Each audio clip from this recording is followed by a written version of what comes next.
If you're looking for exclusive content, please don't look any further than joining the Trap Talk Patreon family. Some of the best reptile keepers in this industry are part of the Trap Talk Patreon family. As soon as you join the Patreon family, you connect to a Discord. You can also tap into an Instagram group chat, connect with some of the most diverse keepers we have in the reptile hobby today. Shout out to my Patreon members and be ready for Trapfest 2026. It's going to be one of the biggest events yet. Find all information again in the very first link in the description below. And again, thank you so much to all my fellow Patreon members out there. Cheers. T-minus 30 seconds.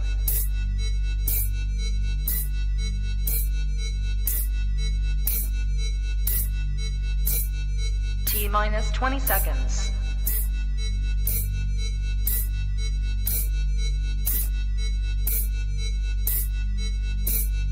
10, 9, 8, 7, 6, 5, 4, 3, 2, 1. 0.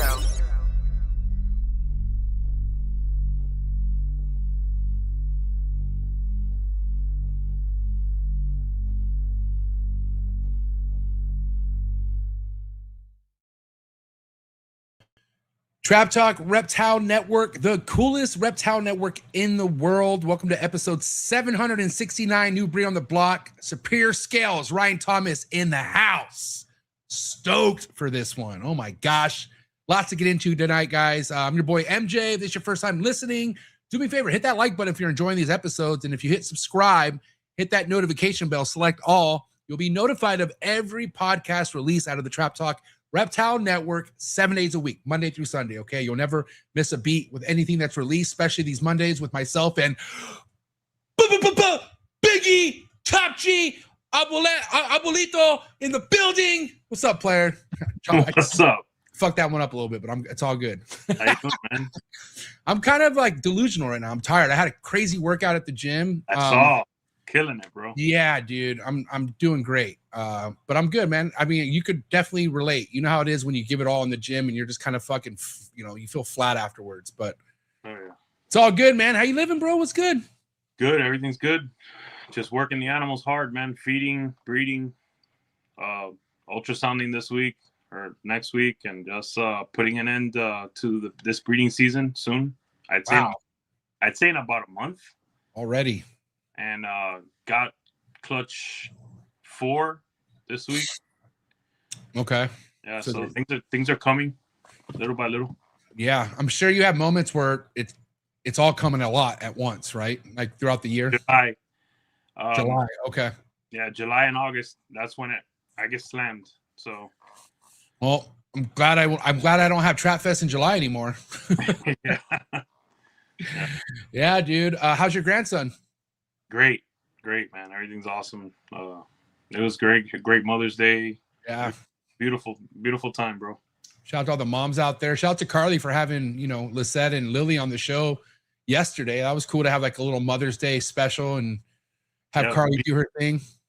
The ladies represented really well. Yeah, dude. Told our stories from their point of view. Yeah. Sounded very much alike.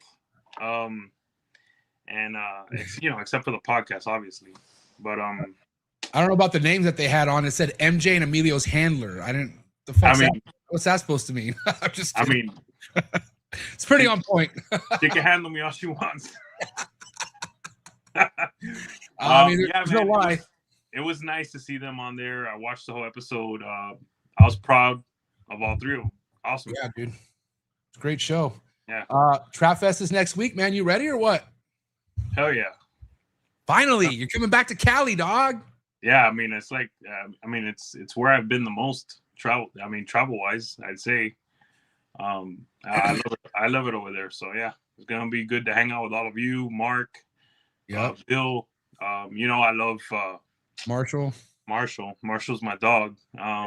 Alabama Cuban. Yeah. And the whole crew, man. We're gonna get to hang out with Greg and JJ and Tim. So Shane. Damn, man. Carly's coming, and then homie. I don't know. We haven't heard about Krista. I doubt she's coming because of her work. Yeah, we don't know yet. But I'm missing people. But it's 100 people, right? I got about 68 RSVP, and that doesn't include all my friends and shit that come in. So yeah, we're gonna have probably close to 80 to 90 people. You know, who knows? It's gonna be pretty packed. Yeah, Marshall's in the chat laughing. Love that guy. Yeah, dude, listen, excited for tonight's guest, dude. I'm not gonna sugarcoat this. I've been wanting this dude on the show before New Breeder on the Block was ever a thing. And mind you, he's no new breeder, but you know, perfect segment for him to do his Trap Talk debut because, you know, I got Big E now when it comes to ball python talk. And you know, Ryan's definitely somebody to where obviously if he has a good enough time tonight, where he's gonna come back again, because this dude has been putting in work ever since I've been following him. He's never missed a beat. You know, with all the people checking out and shit, not him. Dude, this dude is only going stronger. So people like him are only inspiring in my book when it comes to ball pythons, dude. I'm sure you could relate. Yeah, waves of projects, waves of beautiful animals, no matter if they're, you know, mid-tier, high-tier, whatever. This guy, quality. Great branding, quality. Yeah. Again, amazing projects and everything he posts on Facebook, because I think from what I can remember, I mainly see him posting on Facebook. I've been watching him a long time. Dude, every snake is beautiful. So that's how you make money in this game. Yeah. And you last. Yeah, for sure. And you know what's crazy is as long as I've remembered following him, which I believe 2017 is when I first started following him, and he's always had that kind of respect with his projects. Again, we'll hear from him how long he's been in the game, but I'm imagining he's at least a decade plus in for sure. Mm-hmm. I would say so. I don't know him personally. We've never talked, but again, I've seen his game. Some of the things we produced in the past, me and Ryan were the main people producing it, and I mean, I would imagine we know of each other. So. Yeah, man. So guys, I'm excited. But before we get into things, just a reminder, Trap Talk is 7 days a week. Okay. Monday through Sunday. Like I said, you can listen to all these episodes on all major audio platforms. So there's Google Play, there's there's Apple Podcasts, there's Spotify, all the major audio platforms. Go ahead and listen to any of these. I appreciate the love and support. Tonight's episode is brought to you by ZooMed, #1 reptile brand in the industry for just shy of 50 years now. Get your next reptile product at zoomed.com. Find all the latest ZooMed products in the description below. Thank you so much, ZooMed and the entire ZooMed team, for all your hard work and for sponsoring Trap Talk Reptile Network. Also, tonight's episode is brought to you by Focus Cube Habitats, #1 PVC enclosures in the game, designed by Stephen and Ashley out of Texas. Go to focuscubehabitats.com, select from 30 plus different design enclosures that fit all reptile needs. So thank you so much, Stephen and Ashley. Looking forward to adding more Focus Cube enclosures to my trap. And at this point, I'm 98.6% Focus Cube Habitats. Everything decked out in my trap because of Focus Cube. Thank you so much, Focus Cube Habitats. Also, tonight's episode is brought to you by Clutch, #1 ball python organization app in the game. If you're just coming into ball pythons or been in ball pythons, you're not organized, here's how you get organized, okay? Use the app Clutch. Try it free for 30 days. All right, look cutting edge, look like you know what you're doing. More importantly, look organized, okay? And you can tap into other people's projects. I highly recommend checking out last Thursday's episode with Justin. He gave us some updates on Clutch. A lot of amazing things right now happening in Clutch and the community over at Clutch. So keep doing the great work over there, Clutch. The entire team killing it. Really proud to call Clutch a sponsor. Also, tonight's episode is brought to you by New Jersey Guys Balls, Brett Towers, John Towers, killing it in the high-end ball python game, working with top quality productions and genetics. Check them out on IG and make sure you follow them on Instagram. Follow them on YouTube as well. So please subscribe. Thank you so much, Jersey Guys Balls. And then my favorite breeders out of Europe, Prague Morphs, Devin and Teresa, really slaying it in the ball python game, leading by example when it comes to top-end projects. These guys do not miss, man. The quality speaks for themselves at Prague Morphs. So very proud to call Prague Morphs a sponsor. Thank you so much, Devin and Teresa. Go to progmorphs.com to see all the projects that they're working with and simply follow them on Instagram. Go to their YouTube, subscribe, and stay tapped in. Thank you so much, Prague Morphs. And then last but not least, shout out to Morph Market and Morph Market Shipping. If you're going to get your next reptile, make sure you go to morphmarket.com and select from many different reputable breeders we have in the hobby. There's also aquatics, there's plants, man, you can really get it in morphmarket.com. You can also ship directly from Morph Market's website, get the cheapest rates in the hobby, hands down. Been using Morph Market shipping ever since the beginning, and I have saved thousands. Let me say that one more time. Thousands, okay? Anyways, thank you so much, Morph Market shipping. Big E, you ready to get this show started or what, dog? I'm excited. Oh yeah, let's do it. Anything you need to say before we get started? I don't know. Sometimes you got something you want to say. I don't know. Nah, man. What I will say is when speaking of clutch, yeah, bro, let me tell you, man, a busy guy like me, it's come in super handy, bro. And you want people to pay note to that, because people think they're too busy to get clutch, but it's the opposite. If you actually use clutch, it actually makes your life easier and gives you more time. Yeah, bro. I go into the system. What females do I need to get locked as ASAP? Pretty much, I could print out a report. Okay, these females gotta get locked today. Yeah, and that's how I'm ending my season. You know, think about not wasting a season. Clutch helps you with all that. You know, you're literally staying on top of everything that's happening in your own collection. Yeah. So all right, guys. Had to say that. Yeah, thank you for that. Appreciate it. All right, guys. Do me a favor. Do what you got to do to get your mind right, and do what you got to stay hydrated. Episode 769, Ryan Thomas, Superior Scales Reptiles. Finally coming at you guys. Let's go. Chee!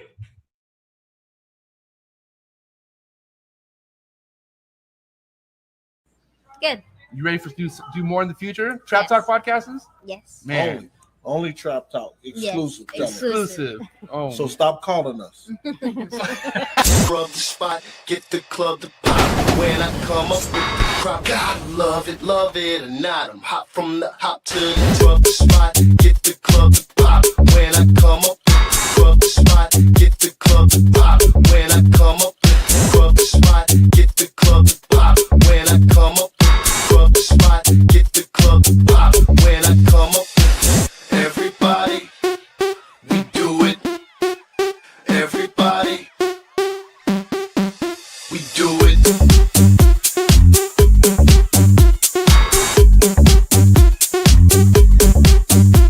Do it. Do it.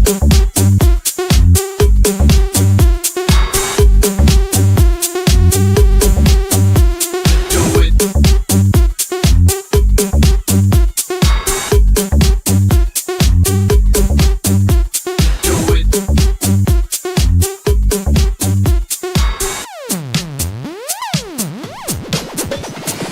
Rub the spot, get the club to pop. When I come up, rub the spot, get the club to pop. When I come up, rub the spot, get the club to pop. When I come up, rub the spot, get the club to pop. When I come up. And we are live, episode 769. Welcome, Ryan Thomas. What's up, buddy? Hey guys, hey, glad to be here. Dude, let the record reflect. How many years ago did I ask you to come on the show? It had to be 4, maybe 5 years ago. I mean, it was a while. It was a Beginning. while back. I swear to God. And mind you, back then I was only gunning for like the top dogs. You know what I'm Okay. saying? And that was a big compliment then. well, dude, like, hey, listen, I call it how it is, man. There's no fluffing here. Well, maybe a little bit of fluffing, but dude, you've been killing it, man. You've been leading by example, and this episode means a lot. So thank you for doing this, Ryan. Yeah, absolutely. Thanks for having me. So can we get down to how long you've been doing this for? What was the year you got into the game? Yeah, so I officially got into ball pythons in like 2012-ish, 2013. Makes sense. And that was and before that I was into bearded dragons. That was my thing. Okay. I had a lot of them. I bred them, had all the different morphs and colors. I mean, I was really into them. And then one day I didn't like snakes, which is weird. It was lizards to me. They had the personality. They just were more interesting to me. And like, I had lizards growing up. So it came down to, it was about, into 2012, I think someone wanted to trade a ball python, just a normal ball python. It was about a year old, for a bearded dragon I had. And at the time I was like, well, I had so many dragons. It's like, well, hey, maybe I'll like it. If not, maybe I'll be able to donate to a school or something. But hey, let's try it out. And I got that ball python, and something about it, like it was so super easy to care for in comparison to the bearded dragons, right? I mean, Yeah. night and day difference. And then it was just kind of fun to handle. The way they moved was a lot more different than lizards. And then, as I started doing research, then I started stumbling upon the morphs. And all it took for me is, it was probably within 6 months, I went to my first reptile show and saw all the different morphs, which I just didn't know that was out there. And it was when I saw the bumblebee ball python, that's what did it for me. It was like, I got to make that. And so then it was, growing that girl up. By the time I had her to be an adult, this was probably 2014, 2015 timeframe. I'd got another adult female normal by that time, and also had acquired a pastel male and a spider male. And I was starting my bumblebee project, getting in big. So that's where it started. So 2015, I think was like into 2015 was probably my first clutch. Pastel spiders, normals, nothing crazy. And then it just grew quick from there. I fell in love with it, slowly downsized on the dragons, and just went all snakes because it was the genetics just drew me in. And then that was mainly the ball pythons. Wow. I mean, 2015, let's think about that. That's right when Instagram was starting to pick up, because IG came out in 2013. And I remember it was all about Facebook still then, right? And then before Facebook was MySpace, right? Yeah. But IG was like so new to the world. And I just remember, because I was still DJing at that time. And it was prior to the snakes becoming into heavy in my life. And that happened in 2016. Okay. But then 2017 is when I realized how big the world of reptiles were on IG. So by you having your first clutch in 2015, that's literally the meat potatoes when this shit started taking off. Exactly. Yeah, exactly. And I was all in on Facebook, up until that point. It probably was about till 2017 when I got into Instagram. I was a slow adopter for that, just really wanted to stay in Facebook. And then as I realized there was some advantage to get that too, I think it was probably around 2017 when I jumped into Instagram. Let me ask both of you guys, because Emilio, he's right there with you as far as the time frame. It was 2009 you were in, Emilio. What year was it again? 2005. 2005. Okay. But I was really slow. 10 animals. I grew little by little. So I mean, it's close. It's about the same. So to be fair, because I definitely in the beginning used to always clown people who just had Facebook and not Instagram, but Facebook was putting shit out before Instagram. Like that was, you would find more information on Facebook before you would IG at some point, right? Yeah. Absolutely. Yeah. And let me ask you guys, what was it? Was it Facebook groups, or what was it that you guys were tapped into back then? Yeah, for me, there was a lot of reptile Facebook groups. And this was before, Facebook really started cracking down on animal sales. Right. So it was also a great way to move animals and to advertise animals. There were also a couple of really good Facebook auction groups back then. And so as a new person into the hobby, trying to kind of step up in certain ways, it was a great way to follow those closely. And sometimes you could find the right animal to kind of push you in that next step in your project. So those are things I, watched like a hawk and was really involved in for several years while those lasted. Yeah. What about you, Emilio? Facebook was amazing, man. It was before it got real political, before it turned into kind of what it is today. Everyone was just out there selling. It was everything was moving. There was auction sites, like Ryan said. The auctions kind of took over for a little bit. Then the ban on the sales came, and I have to say, Ryan, for me, I don't know how you felt, but that was a really scary moment, and that's what brought MORPHMARKET to us at the end of the day. Yeah. Dude, we've been through some things, huh, Ryan? Yeah. We've seen some things. Absolutely. It's hard to imagine what it was like before MORPHMARKET. Now that it's to go to backwards. That's scary.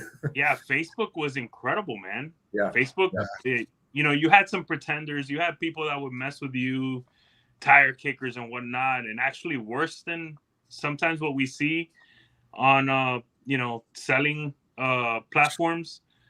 But it was great. It was great. That was a great time.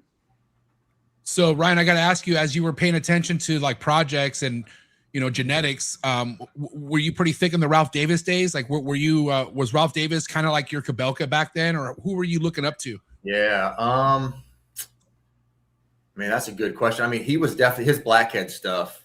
Yeah, well, that really interests me, and I didn't get blackhead for many years after I knew of Ralph, so that came way later for me. It's one of my favorite genes now.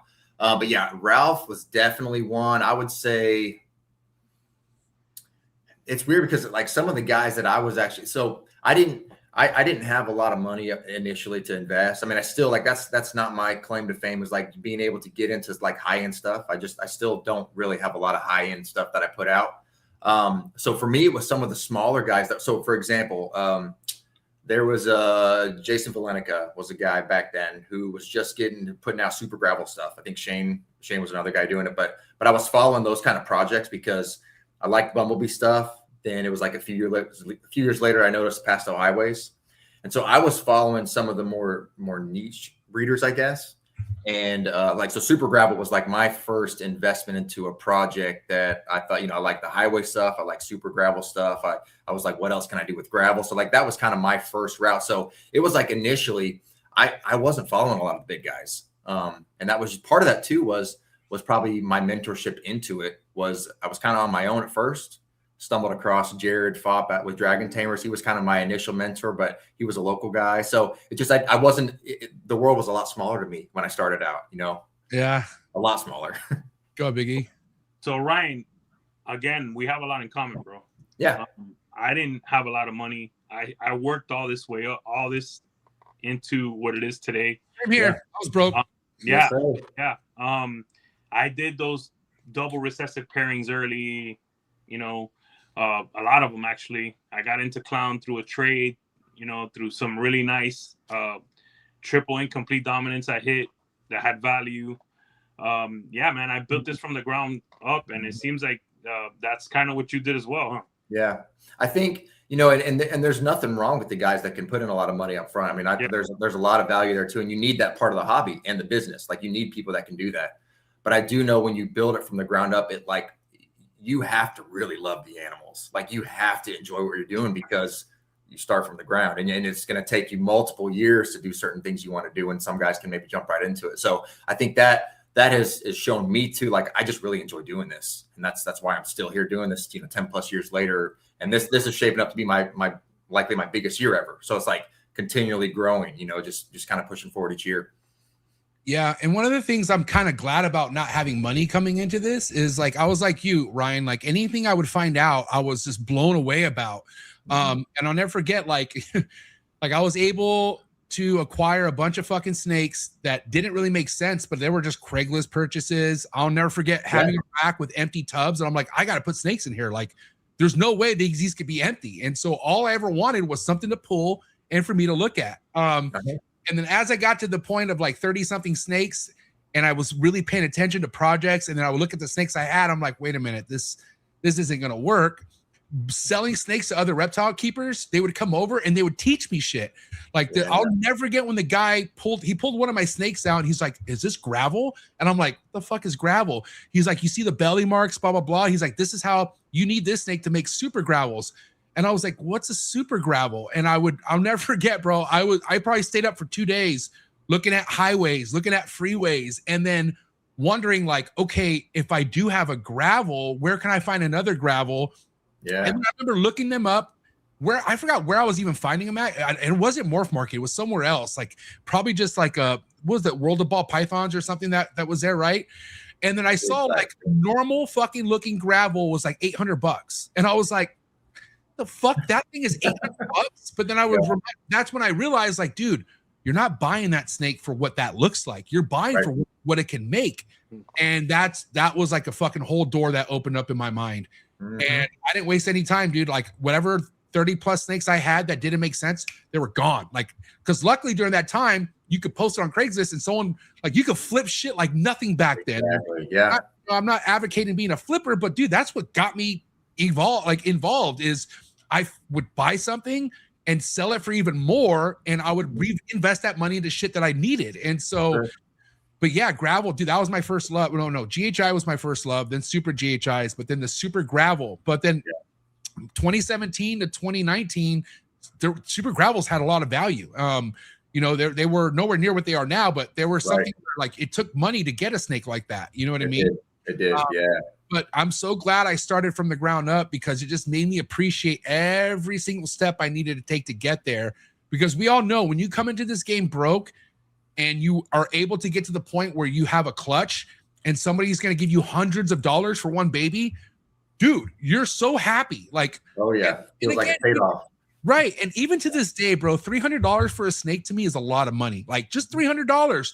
I never let it get to my head that the whole high-end thing is something I need to do in order to stick around. That's not the case, dude. Don't get me wrong. I respect that level of ball pythons, but it was never something that had to be a necessity. Like, I didn't value myself because I wasn't in the high-end game. Like, no, fuck that. I still worked with what I wanted to work with, and I don't mind working my way up. And I think that's what matters. It's just being content with who you are and what you have. Yep, absolutely. Go ahead, Emilio. Ryan, I mean, we're all getting there, obviously. Yeah. And we're all there. Oh yeah.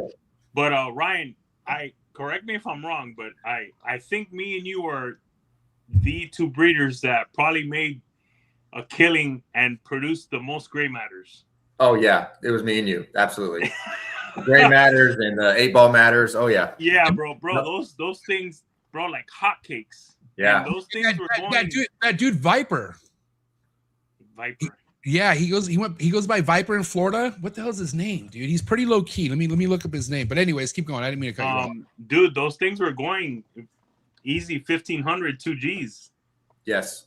Without a problem. Yes. And fast. And beautiful. Yeah, they're beautiful snakes. I would tell people that the gray matter was my favorite non-recessive project. Yeah. Even though it acts like a recessive, you got to have a super, but I absolutely love the way they look. His are camels, bro. Urban Oh, camels. Yeah, camos. It's okay. I'll shut up. I produce those too, but they're both really good. Yeah. Bro, Ryan, at one point, I would imagine you as well. I had waiting lists for gray matters, bro. Oh yeah, same. Yeah. Hey, remind me what goes into a gray matter and what is can you go ahead and break it down? The base gray matter is just a super cinnamon champagne. Got it. So it's such a weird reaction because you expect the super cinnamon to be a solid, dark black brownish snake, and then the champagne just turns it gray and throws in white. Like it's a crazy reaction. And then Ryan, let me also say this because I also was set up to produce pandas for a long time, and I kind of stopped doing the panda thing. Those were bro, sick. the gray matters blew the pandas out of the water. Yeah. They came out better. And I mean it's which pandas age great too when you get a healthy one, without any issues, they age great. But gray matter adults look impressive. Like they look just like they do as babies. So that's another thing when you hit the right combos that they age the same or look better as adults. Like, okay, I like that project, Yeah. So I got to ask you because I laugh when I hear super cinnamon because, I've come a long ways, obviously, but I'll never forget the first time in the reptile hobby where I actually snapped on somebody and I almost lost my shit because my very first clutch, I thought I had super cinnamons. And I'll never forget talking to someone I was pretty close with at that time. I was explaining to him, I'm like, yeah, I think I hit some super cinnamons. And he told me like, oh man, be careful. Like you're probably gonna have deformed animals. Like I've never heard that before. Like I didn't know there were pairings you can do that make fucked up animals other than the spider shit.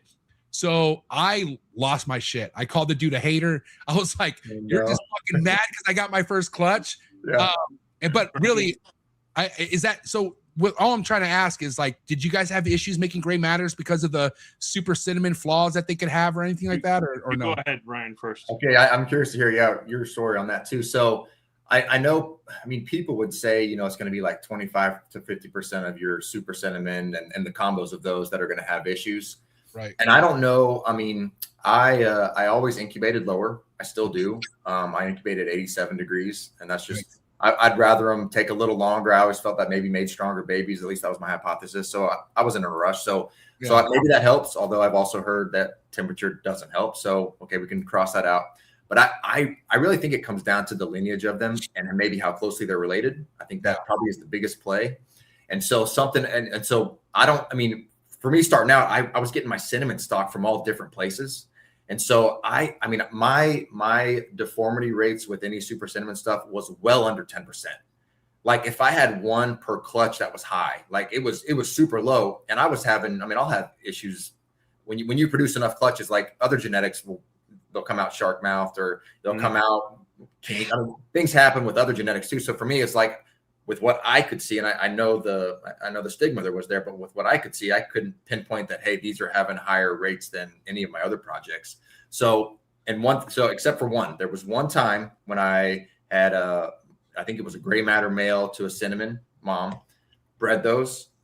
And I did have like well over half of the super cinnamons and the gray matters that came out had issues.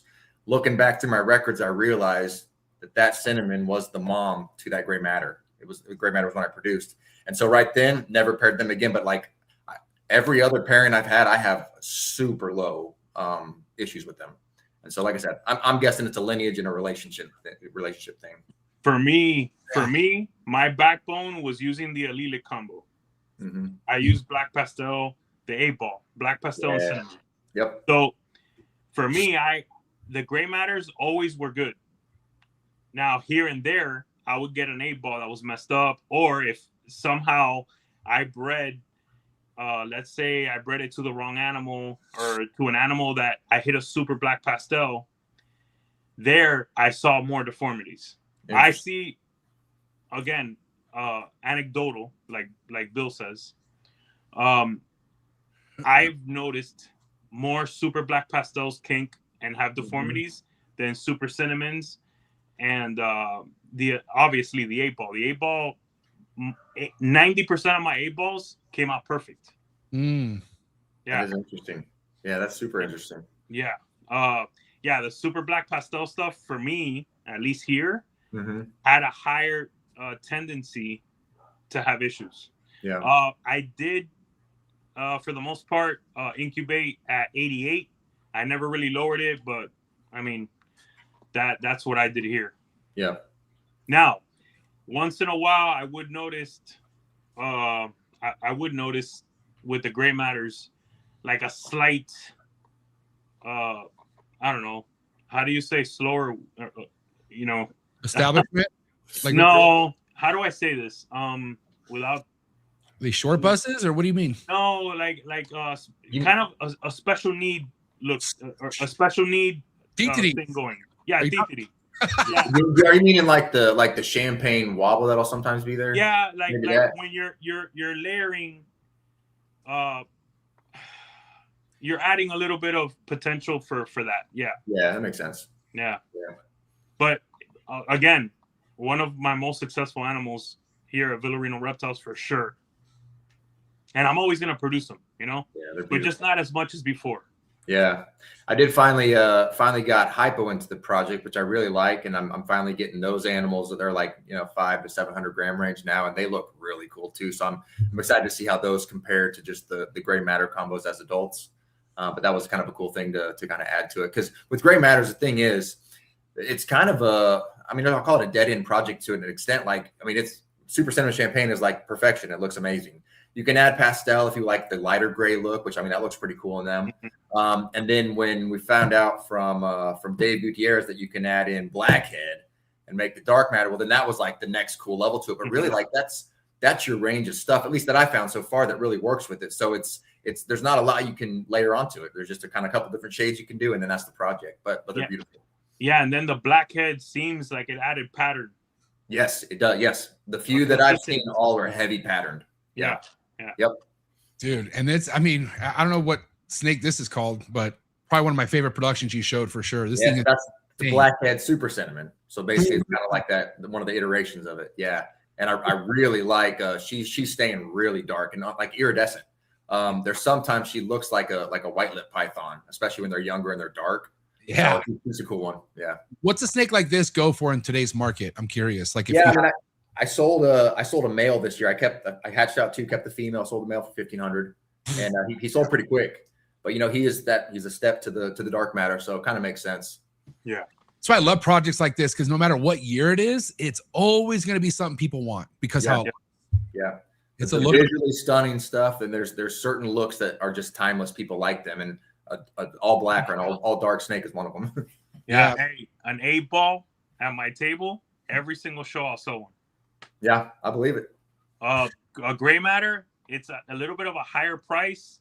Right. Hit or miss, but smaller market there. Yeah. Gone. Ryan, how hard is it for you to make stuff like that super cinnamon blackhead that we just looked at? Like, are those snakes hard to hit odds wise, or what's been your luck with it? Kind of depends. It depends on your pairing. Okay. And the thing is, when you're dealing with some of these genetics, and you can rig your ALS pairings, with your supers. Right. So like right now I've got a blackhead cinnamon champagne male that I really like using for this project. And like every baby either gets the blackhead or the champagne from him. So it's kind of easy to rig that he's either going to make me my blackhead super cinnamons depending on the female. So it kind of depends on what you're pairing. But like right now I've got over 30 eggs in the incubator for dark matters, blackhead, super cinnamons, gray matters, like that whole project. It's It's one that I like, so I work with it a lot. Especially because you're known for them. Like people people know you're the guy to come get that stuff from. Right. Yep. And again, I always preach to people of like, that's why you work with what you love, because eventually, no matter the value of the project, if it's a beautiful animal that you are known for making, it come to you. You know what I'm saying? And no matter in a down or up market, you're always going to be in the middle. Like you're going to be fine. Right. It's so true. Yeah. But Ryan, does that come overnight though? Like that's the thing, right? What you're doing today, did that happen within a year or two? Yeah, no, not at all. I think the secret to longevity, at least in my experience, and really in any market, but let's say in the ball python market, especially something that's so competitive, there's a lot of people in it, and there's ebbs and flows to it. Is first you have to really love or enjoy what you do, right? You also have to really know what you're doing. Like you actually have to be open to learning. You have to, and I'm still learning. Every year I learn new things, new tricks from other breeders. I'm making new combos and like refining my genetics knowledge. So you have to be willing to learn and know what you're doing. Then the third part is you have to, and this is the marketing piece, you have to be able to show people that you love and know what you're doing, right? People don't just get you have to be able to convey that, whether that's your branding, whether that's you're at shows and you're talking to people, whether you're a podcast maker or you got YouTube videos, like somehow you have to be able to convey that. And that's through social media for most people. And then the fourth one is, and this is the biggest one to me, is it's how you treat your customers. Mm-hmm. You've got to be, and the biggest one is after the sale. That's the biggest one. You have to be willing to help them through the life of that animal. Or, if you can be a mentor to them, if you can increase their longevity in the market, that only helps you also as a seller. But I know I would say my biggest customer base is repeat customers. And like that is invaluable to me, and because it shows that people really appreciate what I'm doing. They trust me. They're coming back. It's that's the final piece. You got to do that. If you don't do that last one, you're going to struggle. Like you got to treat your customers right. They pick up on it. Yeah, because at the end of the day, they don't need to give you money that they worked hard for. And I always kind of going back to getting money for a snake I produce, like. What do I got to do to get them coming back? You know what I mean? Yeah. And I have a strong sales background, and I was always big on repeat business, like having them come back. Like, I worked at Verizon. So every 2 years back then you would upgrade. And my goal was for them to always come to me for upgrades. You know what I mean? And I took that pretty passionately. Like I would always have the same families that knew me, that always came back. And I always just thought like how important that is even in the reptile game. Especially like when you hear some people aren't so great at customer service. Like, especially before how big social media was and how everything gets blasted. Well, before people, not everyone, but some people didn't give two shits about taking care of their people. And then now in a day like today, you're almost a fool not to take care of your people because you won't last. Like there's too many other options out there now, Yep, absolutely. And that's why I said in such a competitive market, it's a non-negotiable. You have to, and hopefully you want to, but at a minimum you have to, Yeah. Ryan broke that down perfectly for anyone new out there listening, anyone trying to build their brand, what they're building from the bottom up. This is the podcast to listen to right now. I'm telling you. Yeah. I love your name too, Superior Scales. Where did you come up with that name? So back when I was getting into Facebook, right, I wanted to make a Facebook page. I was like, well, I got to have a name. And so, it's funny because I kind of think it's silly sometimes, but a lot of people really like it. So I was just like, let's Superior Scale. I was like trying to come up with, alliterations of, using the same letter over. So I didn't, and I'd taken the advice of a few people, like, don't, because at that time I was Bearded Dragons, right? Mainly. So it's like, well, don't do it about, just Bearded Dragons. Don't do it just about snakes. Like, try to keep it broad. That way, whatever you decide to do in the future, you can stick with it. And so, the scales, that came to me because just reptiles, I've always loved them, and I can go a lot of directions with that. So, and then the Superior came on that, and then that's just kind of how it came out. And then wanted to work on a logo. I used one of these. I forget what the site was called, but it was like you would pay $150, and it would be like a logo competition, and all these people would compete for your $150. And fortunately, this kind of a rough sketch of this is what I provided. I want something like this. I'd like some element of scales. I want a nest that looks like a snake, kind of. And then one of the people came up with this, and I was like, that's the one. And there's been a few times I've wanted to kind of touch it up, rebrand it a little bit, but it's kind of just classic. So I just kept it. And that's also to take note of too, because I get it. Like a lot of people come in only thinking they're going to work with one species. So they'll name it about that one species, but we all know what happens. If you're really doing this right, you'll get another species. Absolutely. And then maybe another one. And then you want to be known for everything you're working with. So I'll never forget with me, Matt, my very first name I went by was Morph Cartel. Like I was about morphs, right? I love it. Yeah. And then I'll never forget getting shitted on in a Facebook group one time because I was getting into chondros and I said something about a morph. And goddamn, you should have saw them shit on me because they're like, there's no morphs in chondros. It was crazy. It was my first experience just getting fucking shredded, right? And I kind of felt terrible about myself. So literally that day, I switched it to Exotics Cartel. Because I was like, wait a minute. So if there's no morphs in green tree pythons, and I knew right then and then I wanted green tree pythons. Like I was like, I can't continue with this name. It's kind of like having a ball python exotic name. You know what I mean? Right. So I thought it could have been Chondro Cartel, but then that would box you into Chondro. So like, exactly, exotics. It's easy. Yeah. So I thought exotics, you know, because I had a lot more of their species too. So I was like, I can't just be known even just by chondros either. It has to be like a broad of everything. And so, you know, just something for people to take note of because I get it. Like you come in and the first thing you want is to be a name. You want to be a brand. Absolutely. Right. And that there's nothing wrong with that, but it also is kind of annoying switching your name and then telling everyone, hey guys, follow my new account or whatever the fuck you got to do. But it, you know, you kind of grow into it, right? It's kind of how we always talk about, don't rush into it, just grow into it. Right. And I will say too, I'm envious of the people with like the cool names because like I would have loved for my business name to have been my name, but like Ryan Thomas, like that's like as bland as it gets. So like I had to come up with something else. But the people that can use their name and I like that too because it kind of, you know, points to a person like, oh, that's the person behind the scenes. But yeah, that didn't work. As long as you have a cool name, like Villarino's a sick ass name. That's what I'm saying. I would have used that for sure. Villarino's out there. Like Villarino is like that. There's only one Villarino. That's I've thought about changing my name though, doing the JKR. Yeah. But I don't know. I don't know if I want to do that. It's probably too, you know, I don't know. No, you're good. You're good where you're at, bro. Yeah, it says reptiles, not ball pythons, so you're good. Yeah, I get it. Yeah, if you change it at all, it just needs to be Villarino. If you want to go the JKR method, just one word, boom. No, but I mean, what he did was amazing, changing the name. Yeah, that was a cool marketing. No, if Amelia was gonna go to just a name, it'd be Villain. Just Villain. There we go. Yeah, Ryan, my first show that I showed up at, they saw Villarino, and then my boy Busy, you know, you probably know him, Busy ball pythons. He does hurricane stuff. Yeah.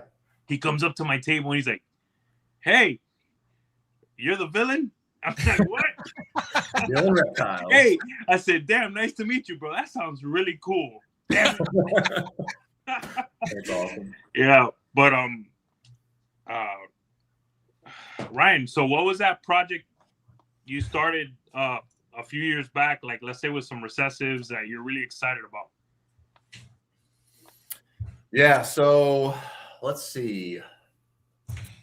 This will be my first year where I am starting to hatch out like either recessives with, you know, multiple hets or multi-recessives with the het, working in some incomplete dominance. So for me, I think probably this year, I would say my most anticipated like multi-recessives is my hypoclown pied stuff. I just feel like I've got some cool genes that I'm adding into it that I haven't seen how they react in the triple. So if I, you know, hit the odds, I'm excited to see that. Also, I think I've got some cool hypo puzzle stuff in the works this year that I'd like to see how that turns out. And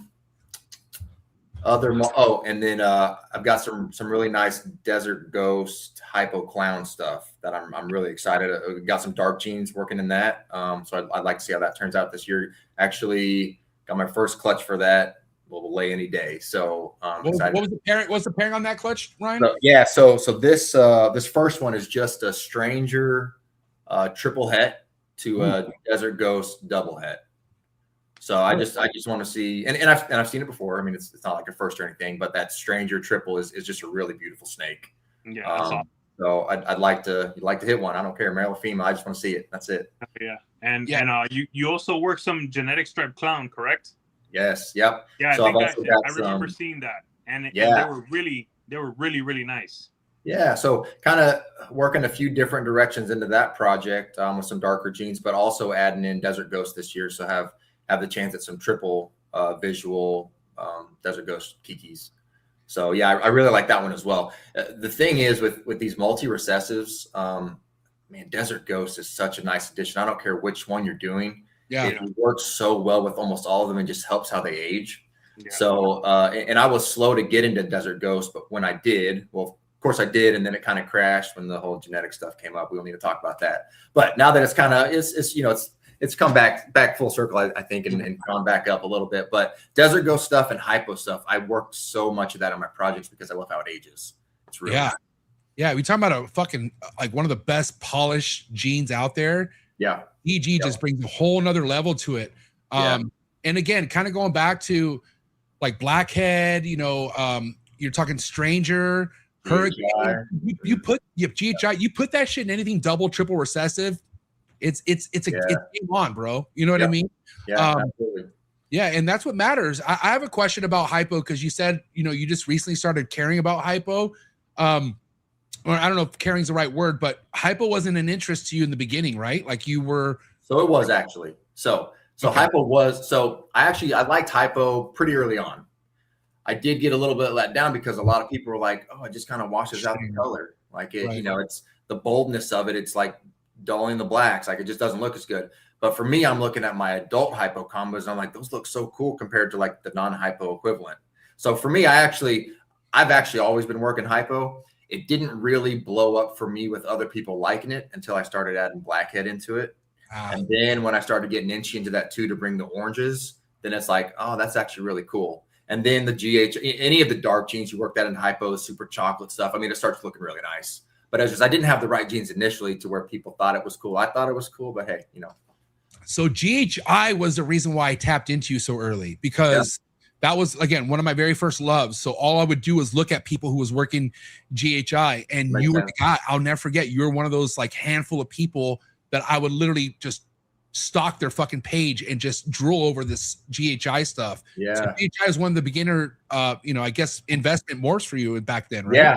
Yeah, I would say so. And it was for me, it was first, it had a freaking cool name. Got to have it. Like I got to have it. I got to get that. That was great marketing. But it was a dark gene, which, early on, it was like probably black pastel and cinnamon were the two dark genes you could work with, at least for me. That's what I had. So GHI was a different dark gene and just completely changed the pattern. And then the super GHI, that made me start hatching out stuff to hold back so that I would have GHI on both sides. And then just knowing the super GHI, we got no genetic issues that were known at the time. We still don't. And like, it started making really cool dark combos. And then you could even throw like early on, I think I had I think one of my first GHI combos was just a pastel GHI. But the pastel with GHI made it an incredible animal even. So it's like you could even add in the highlighter genes to this dark GHI stuff, and it turned out phenomenal. So yeah, that was definitely my early on dark one. And if we're going to talk about timeless combos, GHI Mojave hypos. Yes. Come on, bro. Absolutely. Still to this day, a knockout, no matter what. Absolutely. Yep.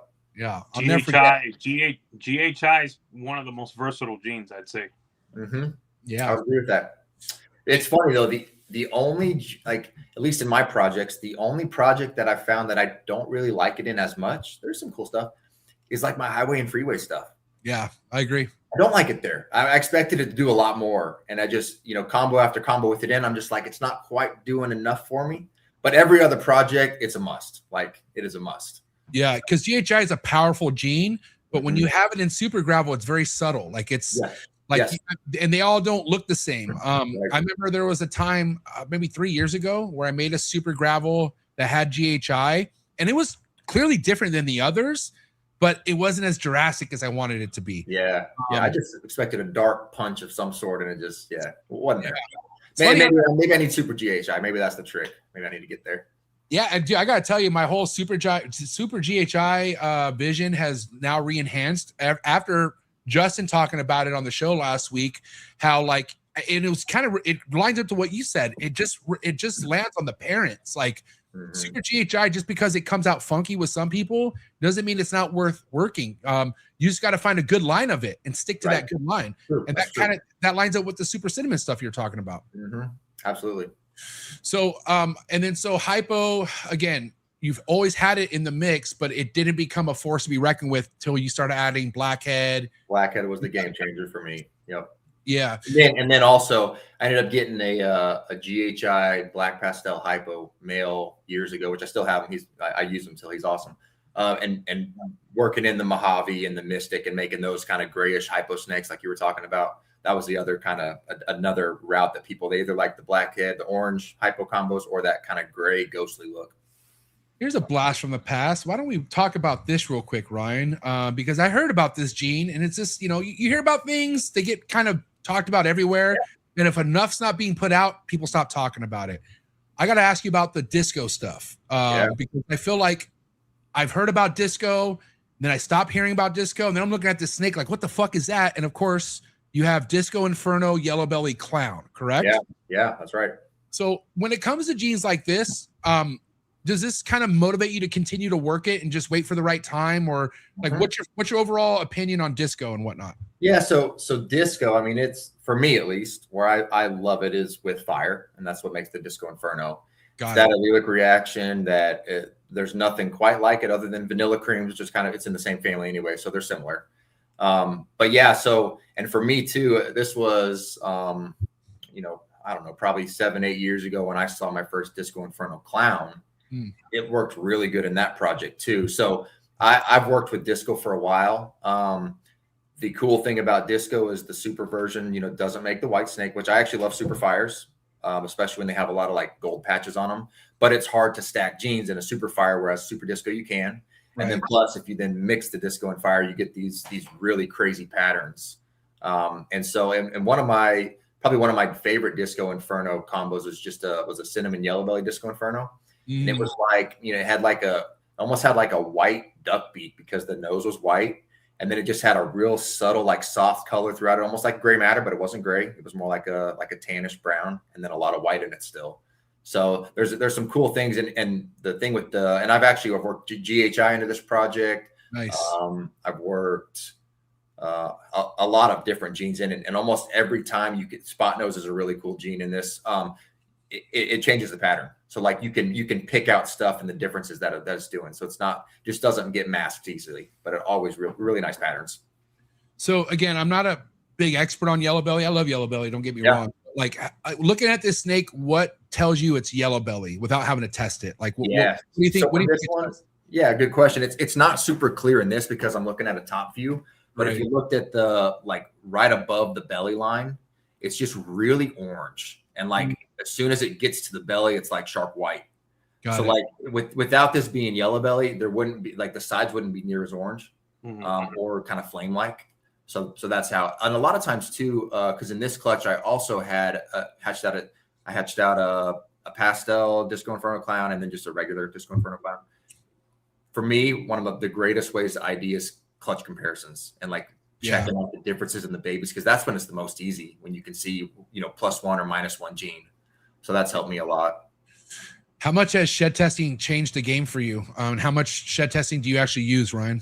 This is a crazy question because I still haven't done a single shed test. Whoa, dude! Time. Oh God! Let's hear it. It's bad. So it's for me, part of it is I like the mystery to it. I don't blame you. I don't blame you. I like that. And I started, 10+ years ago. So I still got the old school, like in me of like, I think it's possible this, or I think it's possible, So I did, when RGI was running a sale. Okay, this is funny because I think it was like last November. I think it was like their Black Friday. So I purchased a few tests. I'm like, oh, I'll use them. Still haven't used them. So I don't know. I will jump into it. Because for me, I do see the strong benefit from a business standpoint. And so that's the only reason I don't write it off. I see it. I just haven't done it yet. I'm just old school. Dude, oh man, I'm sponsored by a shed testing company, and it's still hard for me to use it. You know what I mean? Just because I'm like, well, first and foremost, like selling, I don't have a lot of ball pythons to sell first and foremost. So whatever I have is for my own knowledge, and I don't have much pos head anything. It's 100% head.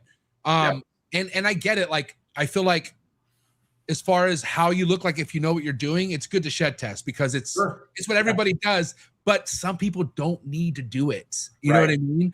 I think for me, when I do decide to bite the bullet and get into it, what it'll allow me to do though is it'll allow me to get a little more edgy with my pairings. Yeah. Oh, But for I sure. do things a little more safe now. That way I know what's coming out. I Mhm. know the percentages of the head. You know, like I can control it a little better. I would definitely take more gambles, I think, if I invested in shed testing. I mean, there's no argue that it doesn't tighten everything up. That's exactly what it does. Like it keeps your collection being so loose as far as like, oh, I think this is that. There's no more thinking with shed testing. It's True. straight to the point. But then again, it's like to your discretion. Like whenever you want to use it, if it makes sense to you, use it. Right. And for the masses, it makes sense for them, especially new people coming in. But when you're fucking an old dog, you know what I'm saying? It's like figure it out. You know what I mean? It's kind of that balance between, I mean, with how much I produce, like the cost of that many shed tests, if I want to change my parents where I need to use them, versus, you know, if you're coming into this and you just have a few snakes, oh yeah, I'd shed test every one, absolutely, you know. So Dude, the scale is different. Dude, shed testing for me made me a ton of money with a het monsoon a few years back. I believe that. Well, a year back. And I waited a full year for the test, and then I was able to keep a bunch of animals for me that were double het.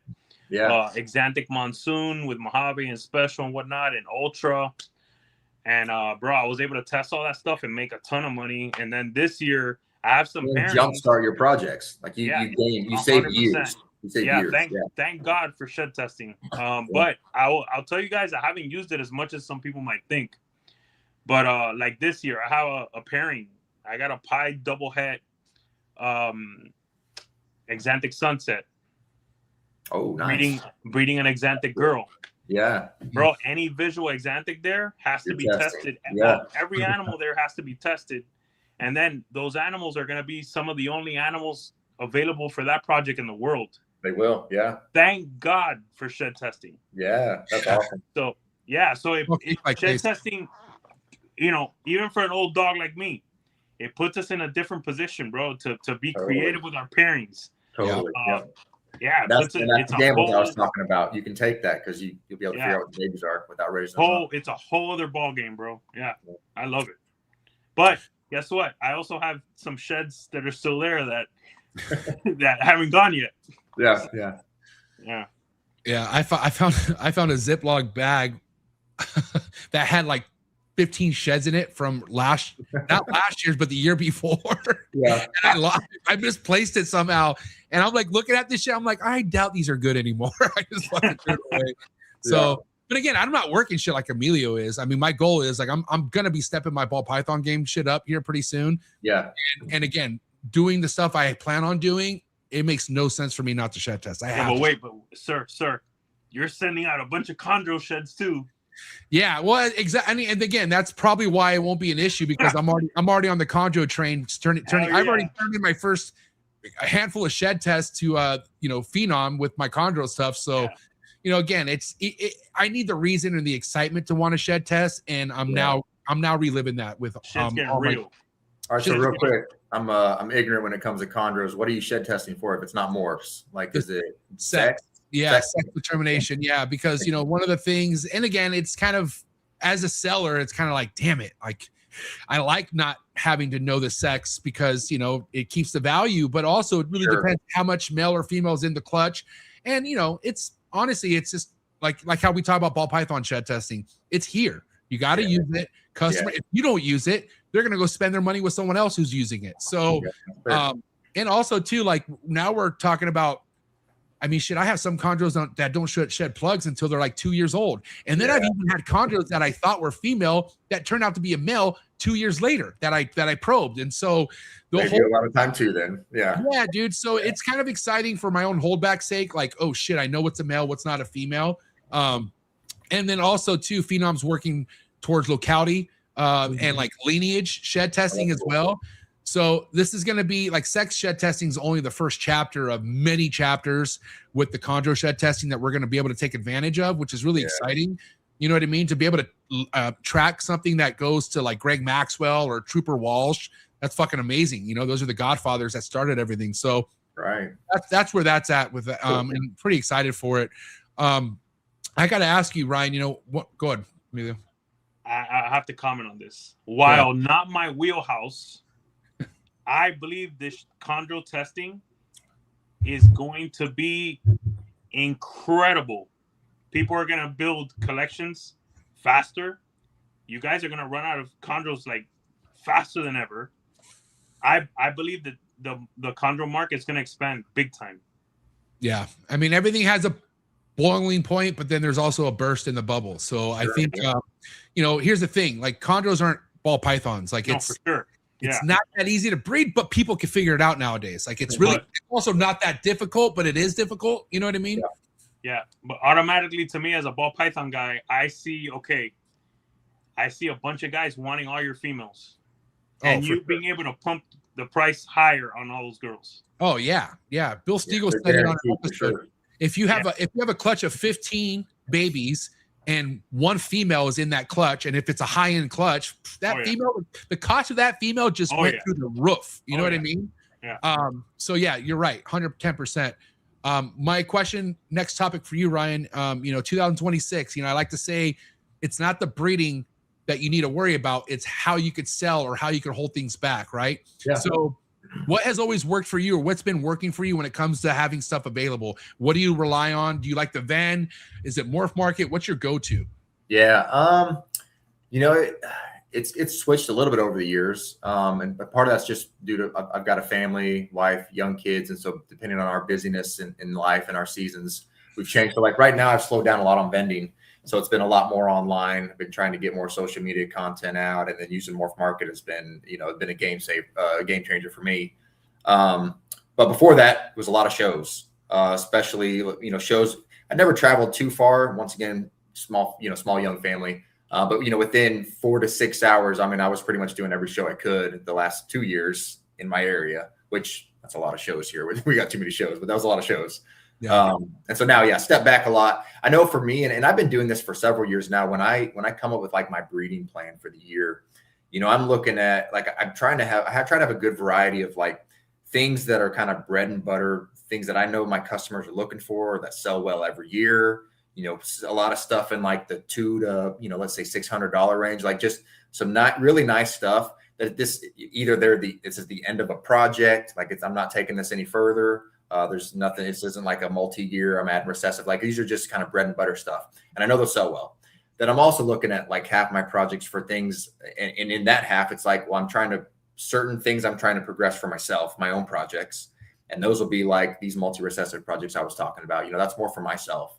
And then also there's some clutches I'm doing where I'm experimenting. It's like, I want to see how, I haven't seen these two genes react. I'm curious what it'll turn out. Does it give me more color? Does it give me less color? Like what happens there?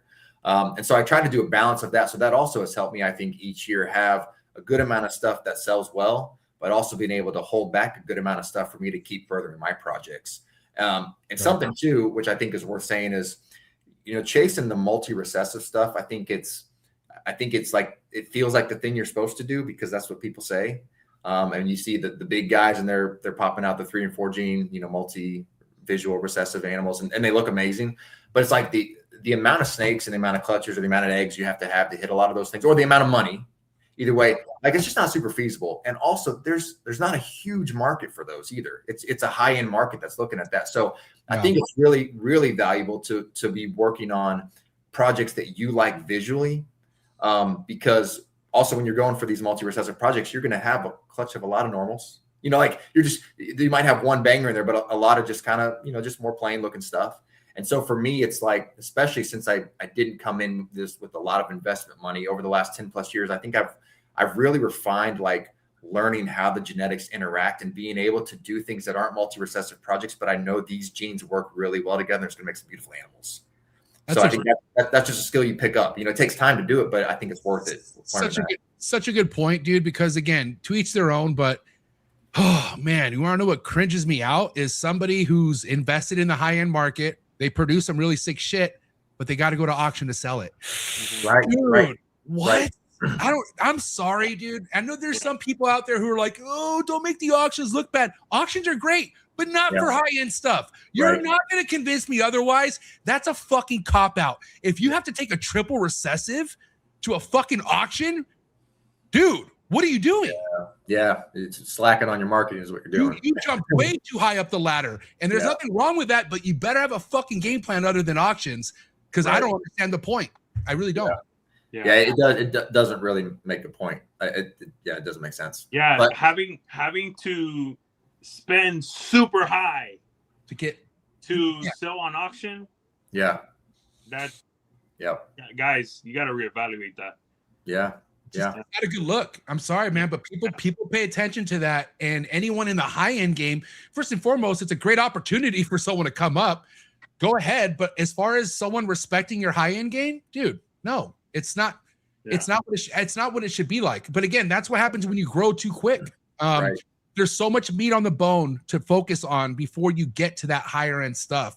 Yeah. And people are not everyone, but some people are missing that. And it's like, dude, like, get dialed. Like a real foundation doesn't mean you need to jump to quad, triple recessives. You know what I'm saying? Exactly. Yeah. Right. Ryan, I have a question because I'm not sure we addressed this, or I actually really don't know, and I know the viewers wouldn't know. Is this your side gig, your main gig? Yeah. Collection size kind of? Yeah, good question. I've been wanting it to be my main gig for years. I just never made the jump. I was definitely considering during COVID time when prices of everything went way up, and I was feeling pretty good about myself. You know, like, oh, I could definitely do this.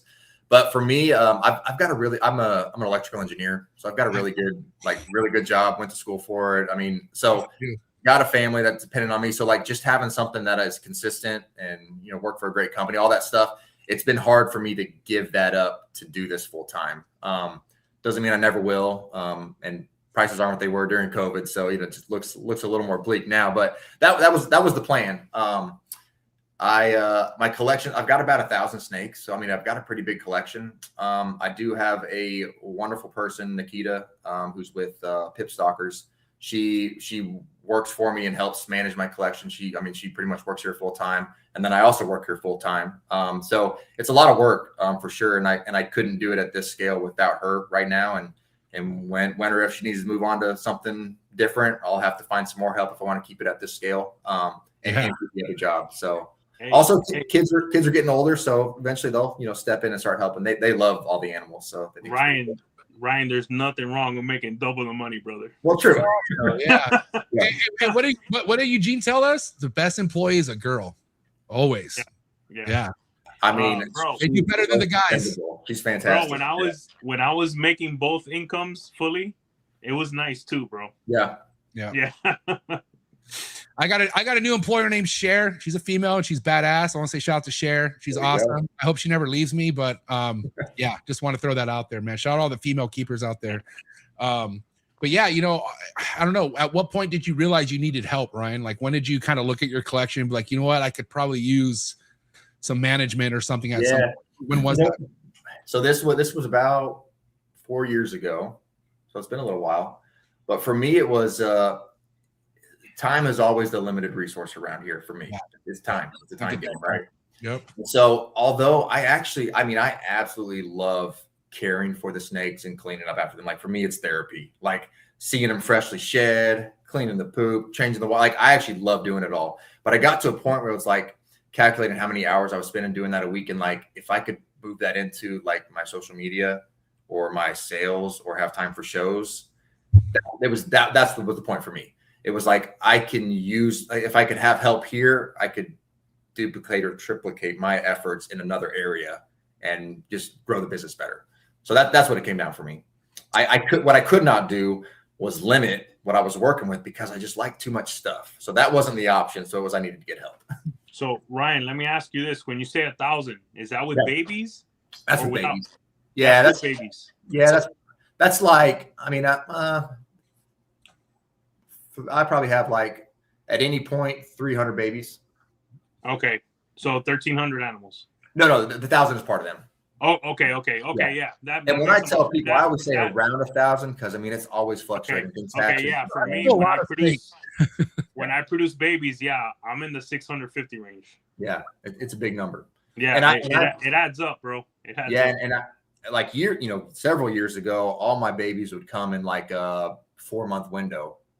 But it's like each year my season would get later and later. And then I'd start having things coming early. And now it's like, now I don't really have a season. Even I'll call it a season. I kind of plan it year by year. But I have clutches dropping throughout the entire year. Like I just had clutch 40 hit. And like I've never had 40 clutches this early in a year. But with how much is coming the rest of the year, it's it's not going to slow down. And so what's nice about that is that's why it's like around 1,000, because I just always have new babies hatching and then selling babies. And so like, it's just, constant state of change. So, okay, 1,000 snakes. At what point did you take it to that capacity? Like, when did you grow to that point, Ryan? Yeah, that was probably about 3 years ago. 3 years ago? Yeah. So, and it was what it was too is probably about 3 to 4 years ago when I had, like, at that time was my biggest clutch season, and I held back like 40 or 50 snakes and all the extra babies. So it was like that year. Now I've got to grow up an extra 50 snakes. Plus I'm having more babies coming in. So now I've got to get more adult future space lined up. And then the next season was just the same size. So I'm holding back more. So it came to basically where my productions got to where I wanted to hold back a lot of stuff. So that's when the growth really happened. So you said this is going to be your biggest year, correct? Yep. What are you expecting clutch wise? See, when people ask me that, I really don't know, because I don't do any ultrasounding. I really don't know. I go off how the animals are acting, how they're eating, where they're hanging out in their tub, and when I decide to share. And so, but I mean, you have a number, brother. But yeah, if I was going to guess, it's probably going to be somewhere in the probably 120 to 150 range. That's what I was thinking. If you have 40 already, you're probably on your way to 120, 130, 140. Yeah, that'd be my guess. And nice. Has it been that volume of clutches for a while, or how long have you been producing that much? Yeah, so it's been like, I'd say 70 to 90 pretty consistently, except for 2 years ago when the market dropped a little bit. Like after the COVID rise, right, I started dropping. I was real selective that next year and just wanted to make sure I was really making a handful of stuff for my customers and like the handful of project stuff I really needed for myself. And so I think that year I only produced it was like 35 clutches. So it was a really small year. But then after that, this last year was 85. And so, this year is going to be much bigger. So, I mean, even with help, that's so much work. Like, regardless of who's helping or not, like you still have to be involved. It's not like you could just fucking say, oh, all right, let me know when the clutches are here. Like, right.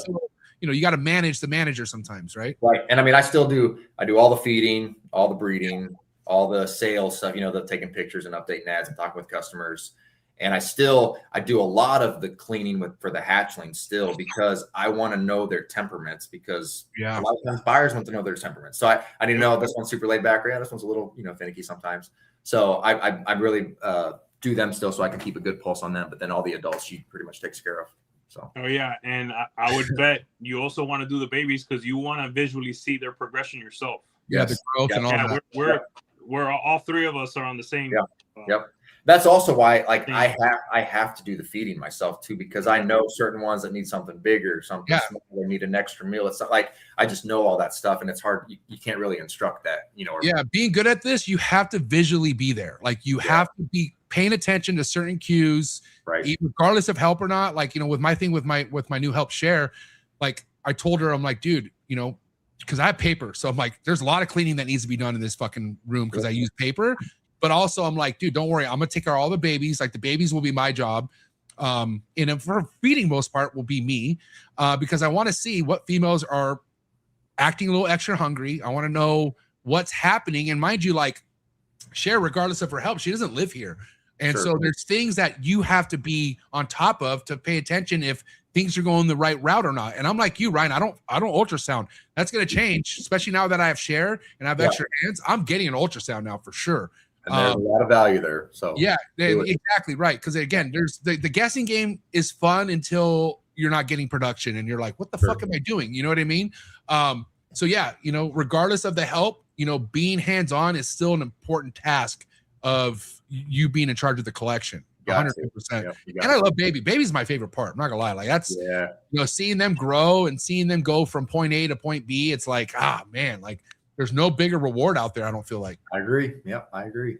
And in a room like yours, right, with the amount of snakes, and you're in Florida. Remind me where you're at, Ryan? Well, I'm in the Midwest. I'm in KC, Kansas City. Oh, you're in KC. Okay, great. So you got real seasons over there for sure. We do. Okay. So how do you manage the the humidity and the temperature in your room? What works for you? Yeah. So when I built my shop, I had it all spray foamed, so it's insulated very well. Right. So in the summers, I've got a pretty nice AC unit that runs. You know, I don't do ambient, and only because I want to be kind to my employee and myself when we're in there working, and don't like it 85 degrees and humid. So we keep the room about 80 degrees. Then I've got everything, you know, in racks that are heated. And then in the winter time, I actually don't have to use a heater. The heat from the racks actually heats the room, and it still stays about 80.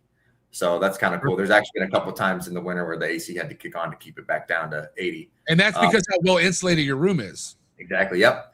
And then I also have to run a dehumidifier. Otherwise, like it would stay like 80% humidity in there. Just because I use cocoa substrate. So all the cocoa that's humid, got your moisture, stays real. So then I actually use the dehumidifier to run it down to about 60. So I keep it about 60% humidity in there. And then obviously they get a little more in their tubs. So lucky bastard, man. I wish I had to worry like of there being too much humidity. I like ground for humidity, dude. And as soon as one of my fucking air care humidifiers are out, like let's say it's been a night that it's out, I walk in and my room's like 30-25% humidity. Jeez, which again, it's not the end of the world as long as I fill it back up, but like that's a chore I wish I never had to do. I'm not gonna lie. I am looking into those. There's like, okay, so the way you could put a mini split, there's humidifier mini splits that you could put into your room. And I'm gonna actually been talking to my boy Brandon Wheeler about installing one of those. And I talked to my boy John Irby, who's a well-known chondro breeder, and he's the one that tapped me into the air care system. But he's like, "Oh, buddy, once you get a wall-installed humidifier, you never because it taps into your water line. Water, yeah, exactly. You never have to worry about it." I'm like, "Fuck, dude, like that's what I want." You know what I mean? But yeah, you know, to each their, you know, day by day on that. But yeah, so okay, so how long ago did you set up your whole room the way it is? How many years has it been? It's probably that was probably back in 2020. 2020. Okay, 5 or 6 years ago. Yeah. But that was a big step or chapter in your life, huh? Like once you realize you need to go to that point, I mean, it's fun, but it's stressful. It was because it costs a lot of money, I'm assuming. Yes, it does. That was a big investment. Yeah. And there's so many things. Like here's the thing: like anyone could dump money into building what they need, but there's so many steps that you got to make sure you're doing right. Otherwise, you're gonna literally be going backwards and having to redo stuff. Exactly. And so, was there anything that you did that you realized you had to fix after the room was done, or what did it the right way? Yeah. So the humidity actually was an issue. Oh, too much. So, yeah, because I didn't mind it being higher humidity in there. Like it was, I mean, not as pleasant to work in, but I thought it was great for the snakes. So like, this is fantastic. You don't have to worry about them, you know, having bad sheds or anything. But what happened was just especially in the winter time, if you've got a really warm, humid room and you've got cold exterior, started getting a lot of water condensation, especially like on the floor of the exterior where the walls were. And so over time that did kind of seep into like my drywall and insulation on the base level. Yeah. So, but as soon as I added the dehumidifier, it fixed it totally. So if I had known that ahead of time, I could have, you know, saved a lot of drywall that needed to be replaced. And if anyone's wondering, well, why would that be an issue?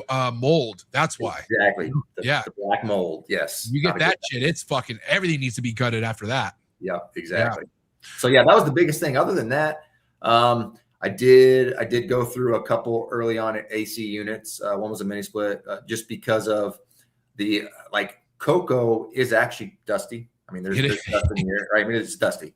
I also have not a ton, but a few rodents in there as well. Just a few extra racks there, so the ammonia for that. So basically, I didn't have the greatest filters on my initial AC unit, so I did go through a couple of those. So I learned some stuff there. But outside of that, everything really worked out great. Yeah, luckily you guys can't hear it, but I have a mini split that makes weird noise now.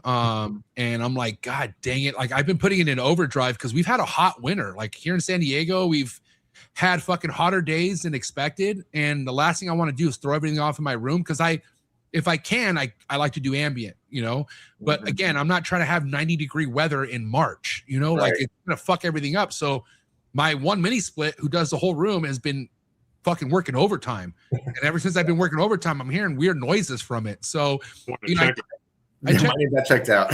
no, I cleaned the filters. It's all clean. But what it is I have a water pump that takes away any excess water that builds up, because I was getting leaks, like it was leaking. And I think the way it was installed, the water reservoir, I forgot what the guy said, but it wasn't tilted the way it needed to be, where it draining out. Right. So it would overflow. So he's like, I can install a water pump that always takes the excess water out. I'm like, okay, cool.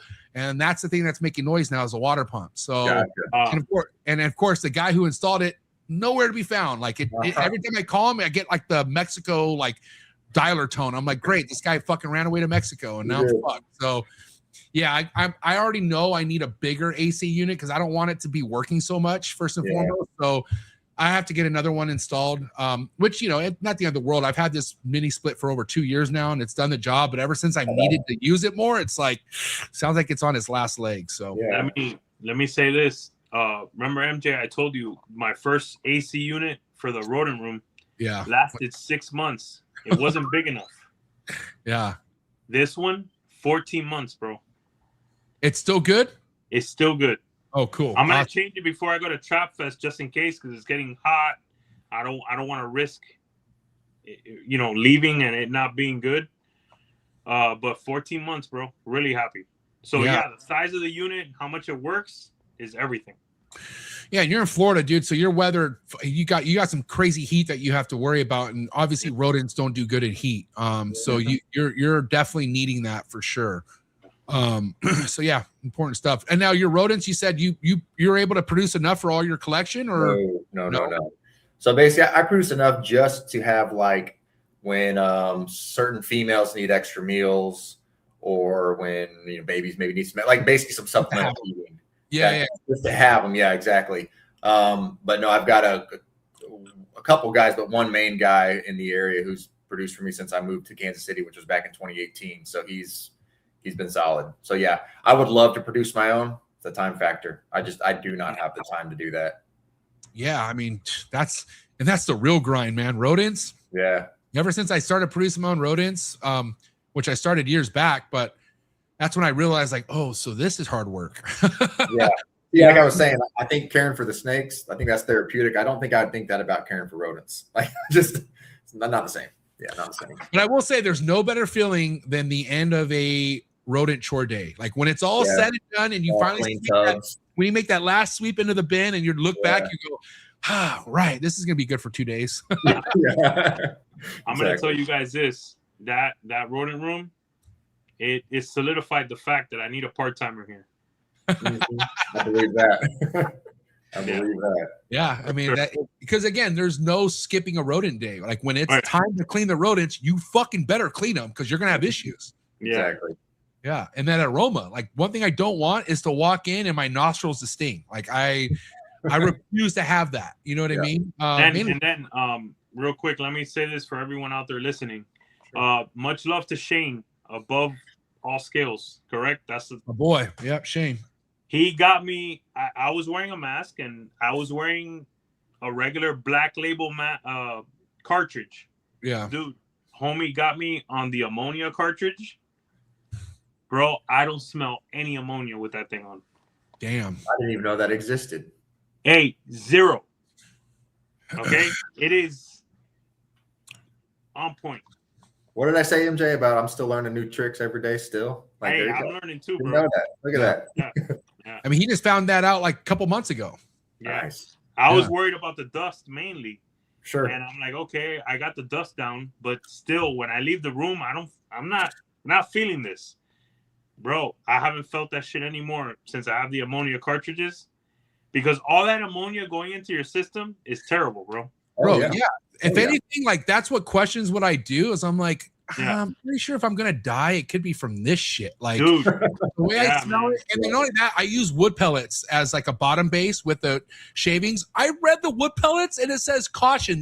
These wood pellets could cause cancer.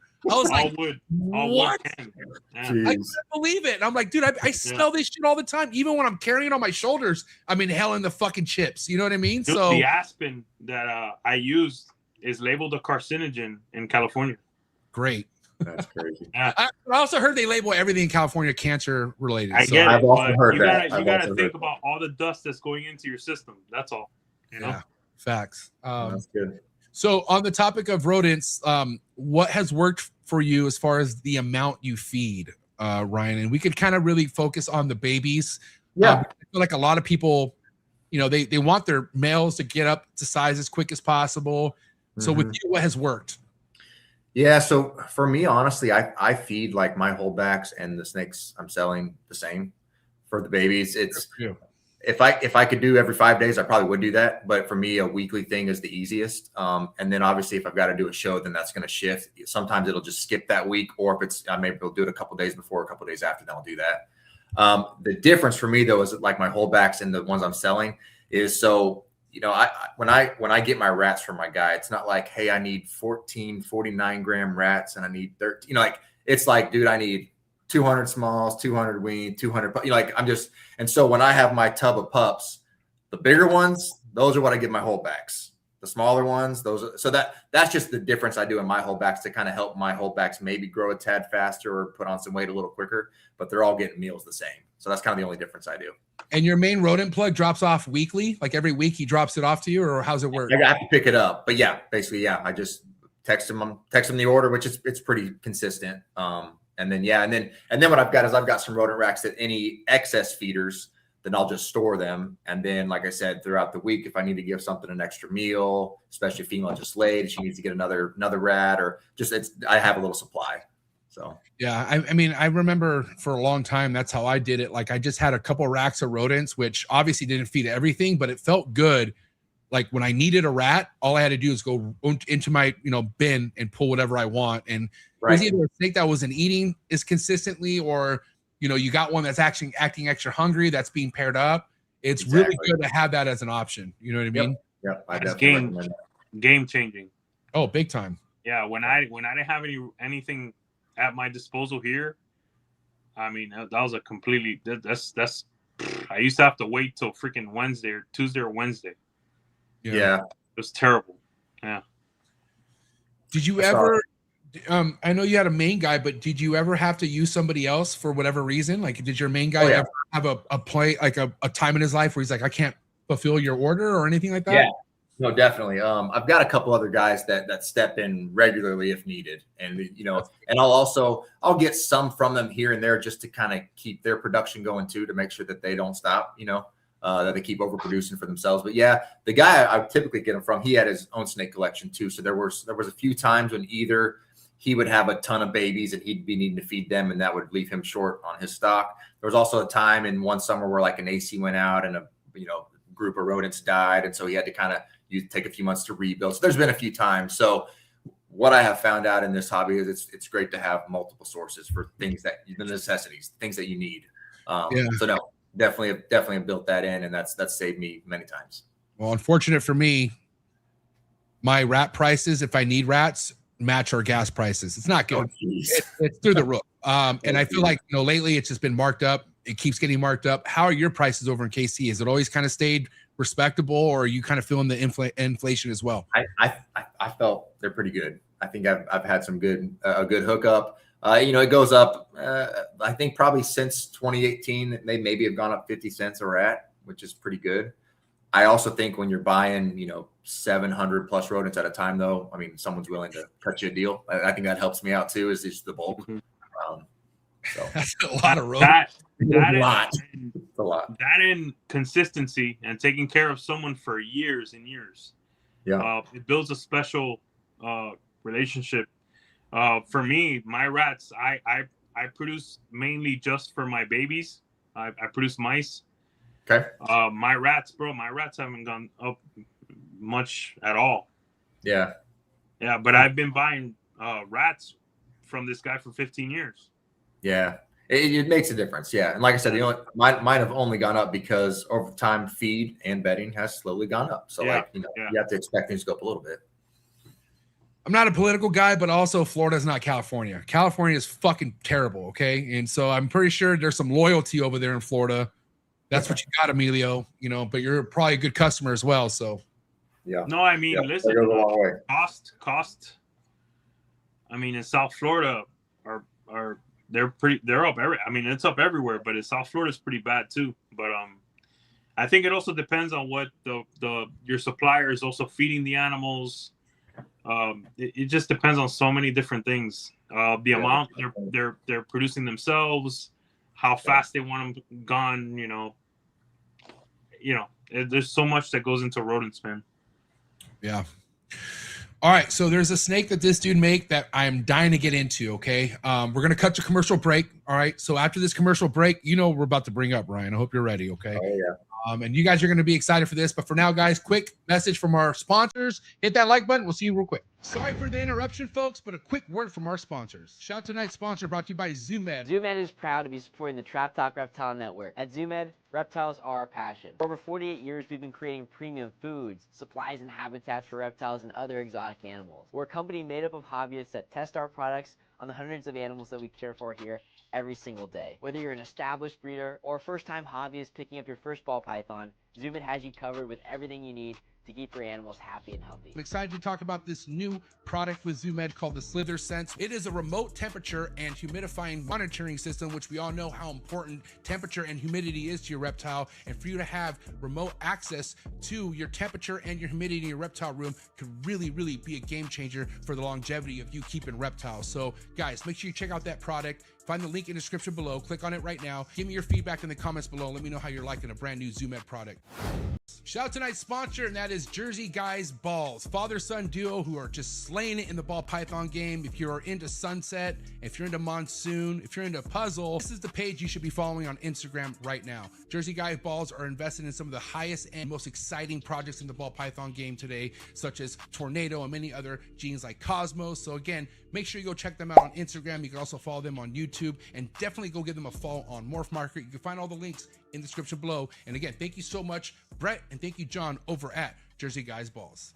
Shout out to Focus Cube Habitats, the #1 PVC enclosure in the reptile industry, hands down. Everything you guys see behind me are 3x2x2 PVC design enclosures by Stephen and Ashley over at Focus Cube Habitats. My entire room at this point, all Focus Cube Habitat enclosures, and that is for a real reason. My reptiles love them. I've had majority of these Focus Cube Habitats behind me for over 6 years now. So guys, if you're looking to expand your reptile room and get yourself some new enclosures, no better place to visit than Focus Cube Habitat. You head over to focuscubehabitats.com and see how many different design enclosures you could choose from. And you can also follow them on Instagram and stay updated with all current new enclosures on their YouTube channel. So thank you so much, Stephen and Ashley over at Focus Cube Habitats. And I think I got new enclosures in the driveway, so I gotta go. Shout out to Focus Cube Habitats, you are the best. If you're in front of the line, cutting edge, high-end ball python projects, you don't want to miss this. Shout out to Teresa and shout out to Devin over at PRAGUE MORPHs, the heaviest hitters out of Europe, currently in the ball python game. If you're into the double, triple recessive, such as puzzle, hypo, and other amazing recessive, incomplete, dominant projects, and make sure you head over to PRAGUE MORPHs right now on Instagram. Check them out on YouTube. You can find all the links in the description below, and many more updates with RGI and PRAGUE MORPHs to come. So again, thank you so much, Devin and Teresa over at PRAGUE MORPHs. Cannot wait for many more collaborations. Shout out to tonight's sponsor, and that's the one and only MORPH Market and MORPH Market Shipping. One of the biggest exciting things about the reptile hobby over the past couple years is MORPH Market Shipping taking everything to the next level. Anything as far as reptile purchasing or selling needs can all be done on MORPH Market's website. So I highly suggest you go check it out, especially if you're in the market of purchasing your first, second, or third, or fourth reptile. You can find a bunch of legitimate breeders on MORPH Market's platforms. They stand very tall on representing the best breeders we have in the hobby. So don't look anywhere else when it comes to looking for your new reptile. Not to mention, if you're looking for aquatics or your next plant, MORPH Market's a spot for you as well. Make sure you head over to morphmarket.com. And the best thing about MORPH Market's platform, you could ship directly from their website with MORPH Market Shipping. MORPH Market Shipping has saved this hobby billions of dollars as a whole. I myself saved thousands with MORPH Market Shipping last year due to their insanely cheap rates. So definitely go take advantage of these rates on top of the amazing customer service that comes along with MORPH Market Shipping. Shout out to Darian and Zach, and shout out to the entire MORPH Market team. So proud to be a part of this team. Thank you so much for MORPH Market Shipping and MORPH Market, and so excited to announce new MORPH Market features that are going to be hitting the reptile hobby real soon, like live sales on MORPH Market. Thank you so much, MORPH Market and MORPH Market Shipping. All right, we're back. Smash that like button. And yeah, Ryan, I'm not gonna lie, bro. This was a fucking banger, pal. And it was crazy. Is like, bro, nowadays it's kind of like we already know who to expect to get the crazy shit from nowadays. This came out of fucking left field, dude. I was so thrown off when you posted this, but also it reignites so much excitement that I needed to be a part of the ball python game. So let's hear it, man. Let's talk about the pairing and then also your expectations. Like, did you think you were gonna hit something like this? Like, let's get to it, man. Yeah, so for this one, I paired up a blackhead inchy super asphalt het clown male, which shout out to Reed at Tallgrass. That's where I got the male from. Nice. Have a lot of cool plans with that male, but this particular pairing, the mom was a blackhead, leopard, spark or yellow belly het clown female that I produced a few years ago. Okay. And honestly, the goal here was just like, hey, I just want to make a cool super blackhead asphalt clown, like, kind of basic. Just wanted something solid to help me, improve some odds on my asphalt clown stuff in the future. And so I honestly, none of what this snake is was in my head when I made the pairing. Although what I did know, because of when I do blackhead inchy stuff, is that it does often, when you get those two genes together, make some nice orange color. So when I saw this, it didn't surprise me. Like, it's like, where did this come from? It was just like, that was not what I was planning. That was not the goal here. This is not even a visual clown. And I'm pretty convinced the visual clown combo of this would not look better. I think this was probably the coolest thing that could have come out from that pairing, just visually. And so my best guess on it, without doing shed testing, is that it's definitely a super blackhead. No doubt about that. Definitely has inchy, and it obviously has asphalt since the dad was super asphalt. But it's blackhead or super blackhead, inchy, asphalt. Sorry. Super blackhead. Yeah. Inchy asphalt. And then I'm thinking it might have leopard just because of how kind of like high up that pattern is. So I'm like possible leopard. I'm not sure on that. But then I also know that the fun stuff, why I like working with blackhead, especially with inchy, because of the oranges, is the red gene, ringer gene stuff that's floating around in it. I still haven't gotten great at singling it out. I know the red gene kind of brings in that reddish rusty color. I know the ringer gene will pull up, when you got chaining and alien heads, it kind of pulls it up and lifts it up. So I would imagine that I've got that either red gene and ringer gene, maybe supers of either of them also floated in the pairing, which is kind of what made this so chained and so orange. So there's still kind of some mystery to it, but yeah, it turned out super cool. So here's a video of it. Go ahead, Emilio. Let me say that again. Adding a few layers of orange in there made an amazing fucking animal. Yeah. I mean, not to get into that type of conversation, but again, I just want to highlight it for the viewers. You're adding layers of orange together, and you're amazing. You're making an amazing animal. Yeah, thank you. You're also claiming not to have Scrambler in your collection, so thank you for doing that. I was gonna try to go one episode without mentioning Scrambler, but I just can't. I can't. I'm sorry. Dude, honestly, like, here's the thing, right? So there's black pastel in this pairing, correct? No black pastel. Okay. Okay. Because I feel like black pastel throws some reds like this too. Yeah. But the blackhead inchy, super asphalt, man. So this is a super asphalt you're predicting, right? It's a super blackhead. Oh, super blackhead. Okay. And that's why that head is so dark, which is cool too, because it starts out so dark at the head and then it kind of lightens up and gets like really light orange at the tail. So that's kind of a cool progression of it. Now, let me ask you, what's the direction for a snake like this? And also, how's the snake aging? So it's shed several times since. Looks the exact same so far. But that's something I'm hoping, like when it hits 500 grams, I think I'll do an update of it. Like a lot of people are wanting to see this thing as it grows. So I'll definitely do some updates as it gets bigger. Originally, I was planning on selling it because it wasn't the goal. It wasn't my goal, so I'm like, but then it like started the wheels turning of like, okay, and it's a male, if I keep this guy, what genes can I add in? The cinnamon or the black pastel, red stripe, orange dream, like, let's double up the super asphalt. Let's make the client, like all these different ideas that started, and it kind of made me think of like when Justin made the Pompeii or even the Kraken, like, and then it's like, that's the base of whatever this combo is. And now let's see the fireball rug, or let's see the like kind of keep adding genetics to it and just see what it does. So it kind of I've got all kinds of ideas. I've looked at females I have that are either adults now or will be in a year or two, like that I can start like, so yeah, I've got a lot of ideas. It's going to be fun.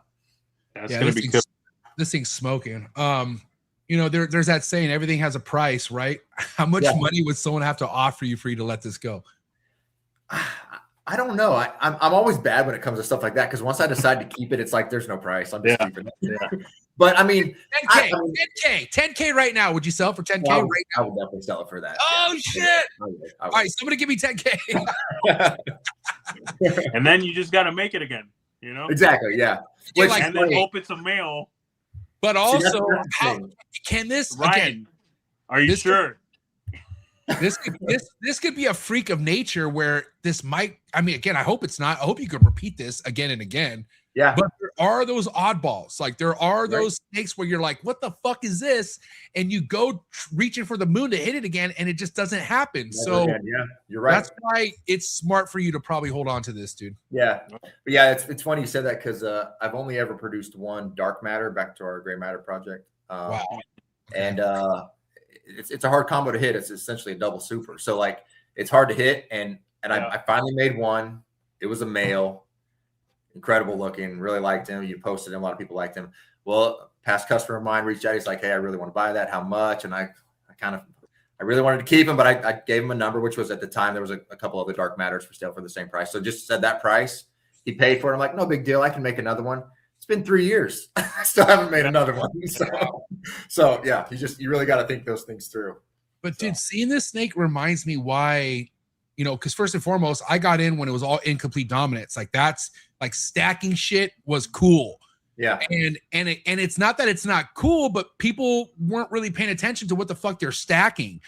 This right here gives you a good idea where if you stack the right shit, and it goes into your favor, you're gonna bring it all back again. And what I mean by that, like the importance of incomplete dominance. Like again, people get in and all they think about is triple this, quad this, and it's like, okay, hold on. Like, don't you want to make something like this to have in your own collection as a foundation project for anything that you want to go with? Like, dude, oh my God, this totally should reopen people's eyes right here. Looking at you're spot on with that. And I think super black in itself is a cool direction to stack genes into. It just, it really makes some nice stuff. Oh my God. Okay. I'm sorry. I'm like, my mind's kind of foggy right now, but what did you say, what you would pair this to, or like, what would you like once this, okay, I'm sorry, male or female? It's a male? So this is a male. Yep. Okay. So let's say, boom, 800, 900 grams, ready to rock. What would you want to do with this snake? Probably the first things I want to add is orange dream and red stripe. And then maybe turn this into a super asphalt, maybe. Yep. Yeah. I mean, super asphalt. I'll try to get the visual clown version. But red is the goal with this thing. Yep. That red orange color, which is, the whole reason, I kind of took it to my socials to help me come up with a cool name. And once again, I wasn't even claiming this was the world's first, because I can't keep track of that. Nobody really can. I just know this is the first time I've seen it. And so I've never seen this particular snake, so I don't even know what the combo is yet for sure. But when it looked so much like lava to me. And so when people started giving Lord of the Rings names, like Mordor was another one that I almost picked. You just kind of have that smoky lava burning look. I was like, it's got to be that name. So that's lava. Yeah. I think lava should be in the name somewhat, like lava burn or something. I don't know, man. Listen, at the end of the day, like there's some pretty whack names out there. So take your time. Okay. But man, this is like, again, this kind of shows your level of experience, bro, because you're not skipping the important parts. Like making snakes like this is super important to what we do. Yeah, thank you. Yeah, fucking beautiful, dude. So again, it's been off to the races for you. Everything's good with this snake? Yeah. Oh yeah, he's doing great so far. Like I said, he shed a few times since and still looks the same. But hopefully here in a couple hundred more grams, I can give an update on him. What the clutch mates look like? Did anything similar to this that you made in that clutch, or is this like the one-off? No. And so this is the interesting thing too, is that I think I had a clutch of, I think it was 7 eggs, and only 3 of them hatched, and one was just an asphalt clown, and the other one was like just a blackhead leopard, asphalt too. So wow. I didn't hit any visual clowns, even though the sire, he's made clowns for me, and I hatched out the female myself from a visual clown. So I know she's het. So I didn't get any clowns, but just, 3 babies. And he was by far the wildest. The other 2 looked really plain compared to him. And did you hold back the female? That came in the clutch? Yeah. I did not, because I held back a couple females from the same sire and an earlier clutch. It kind of has the blackhead inchy asphalt stuff. So I was only thinking like putting this back to a sister or something, what that would possibly do. Well, that's a good point. I think, definitely back to the mom could be interesting. Yeah, or back to the mom for sure. Yeah. Man, just what an awesome snake, dude. And again, yeah, good on you on keeping this back. It's kind of I feel like it's another thing where people really go wrong is they finally make something groundbreaking and crazy, and the first thing they think about is selling it. Right.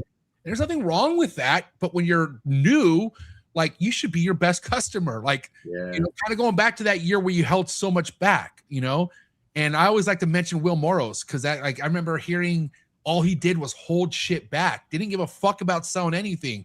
And that's why Will is who he is today. People are like fucking crawling for his shit. You know what I mean? All because he's not known to give it out. So it's like when you build that suspense and that, anticipation, dude, it's only in your favor when you're like that. Yeah. So awesome snake, dude. Emilio, do you have any topics you want to go with? No. So me moving forward with this, Ryan, I don't know. I feel like you've seen a lot of ups and downs in the market. I'm just curious if you were expecting things to go the way they were after COVID. Because again, everyone I feel like capitalized wise, but did you kind of feel like, all right, this big boom is going to pop soon and there's going to be people checking out? Did you predict that? Oh yeah. I mean, you have to. I mean, prices were doubling. It was crazy, and so many new people were getting in. And the problem is, when people are getting in on a boom, they're getting in because of the money. They're not really getting in because they really enjoy the animals. So everything that happened the next 3 years, 3 years later, it all tracked. That lined up. And still, you've got people. Even the people that are getting out now are kind of the ones that tried to hold on a little longer. And I mean, we're just seeing so many collection sales because of that. And then Ryan, would you say we're back to pre-COVID sales, except that we have a bigger market and there's a lot more shows to kind of recruit new people to replace the ones that are falling off? Yeah. I definitely think we've got a bigger market now, and that's because of all this. There might be too many shows, but that's a good thing for marketing. There's a lot of shows, and MORPHMARKET too, and some of the other classifieds or sales types platforms that are popping up as well. I think we're reaching a lot more people.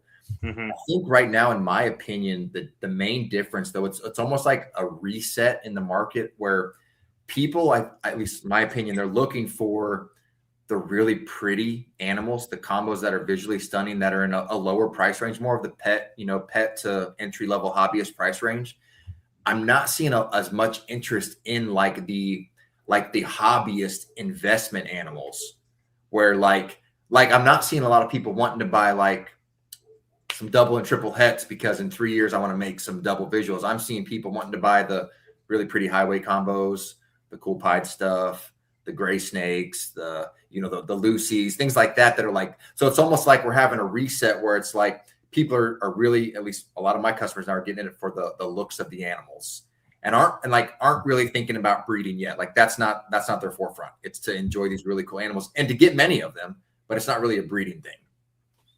Yeah, well, I mean, I feel like some of those people, a good portion of them, will eventually, like me and you and MJ, they're like, okay, I'm gonna get into this as well. Yes. I mean, but it's gonna be a low percentage. What's helped that too, I think, is prices coming down.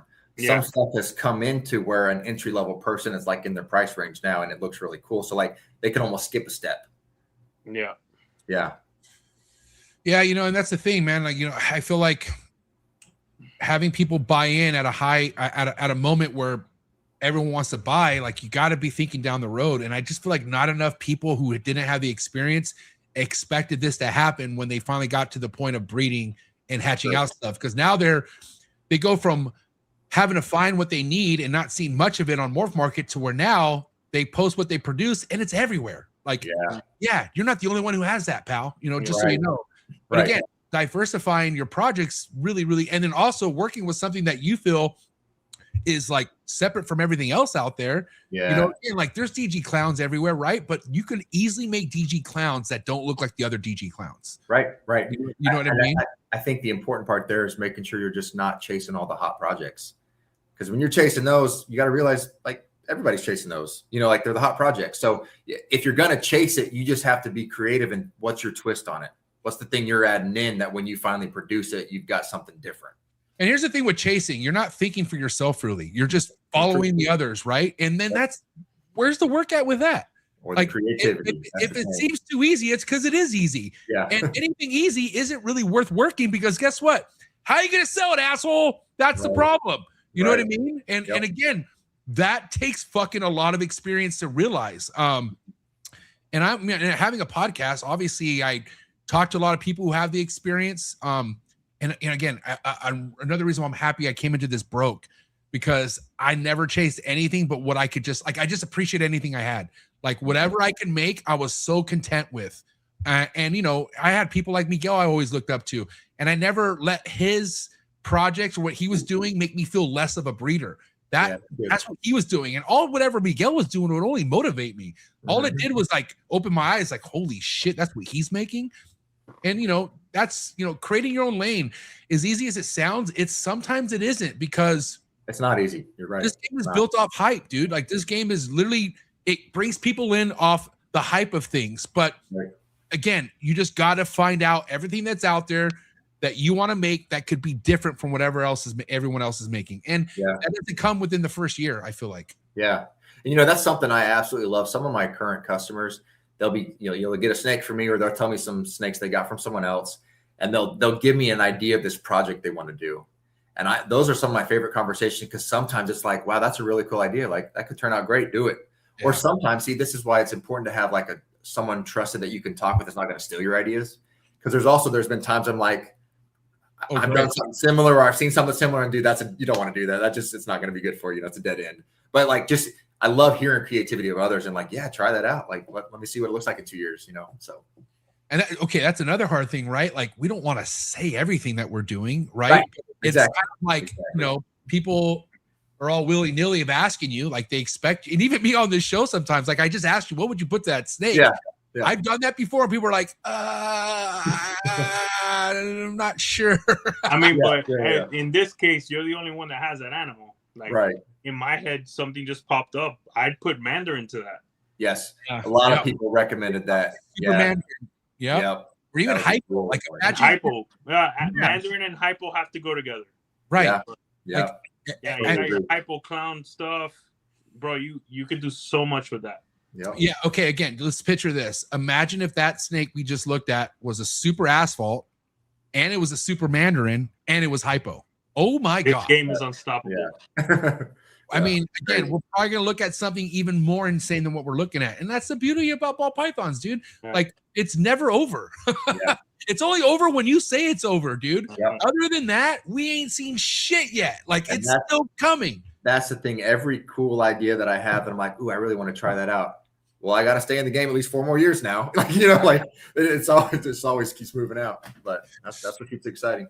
All right, we're going to wrap up topic, and then we got hot seat questions for you, Ryan. I'm excited because I feel like every time I brought someone on, I'm like, damn, you've already been on. I don't have hot seats. You got to get Circuit Emilios, but now you get to warm up with my hot seats and then get fed to the buddy. All right, so my wrap-up topic and question for you, man, it's pretty simple.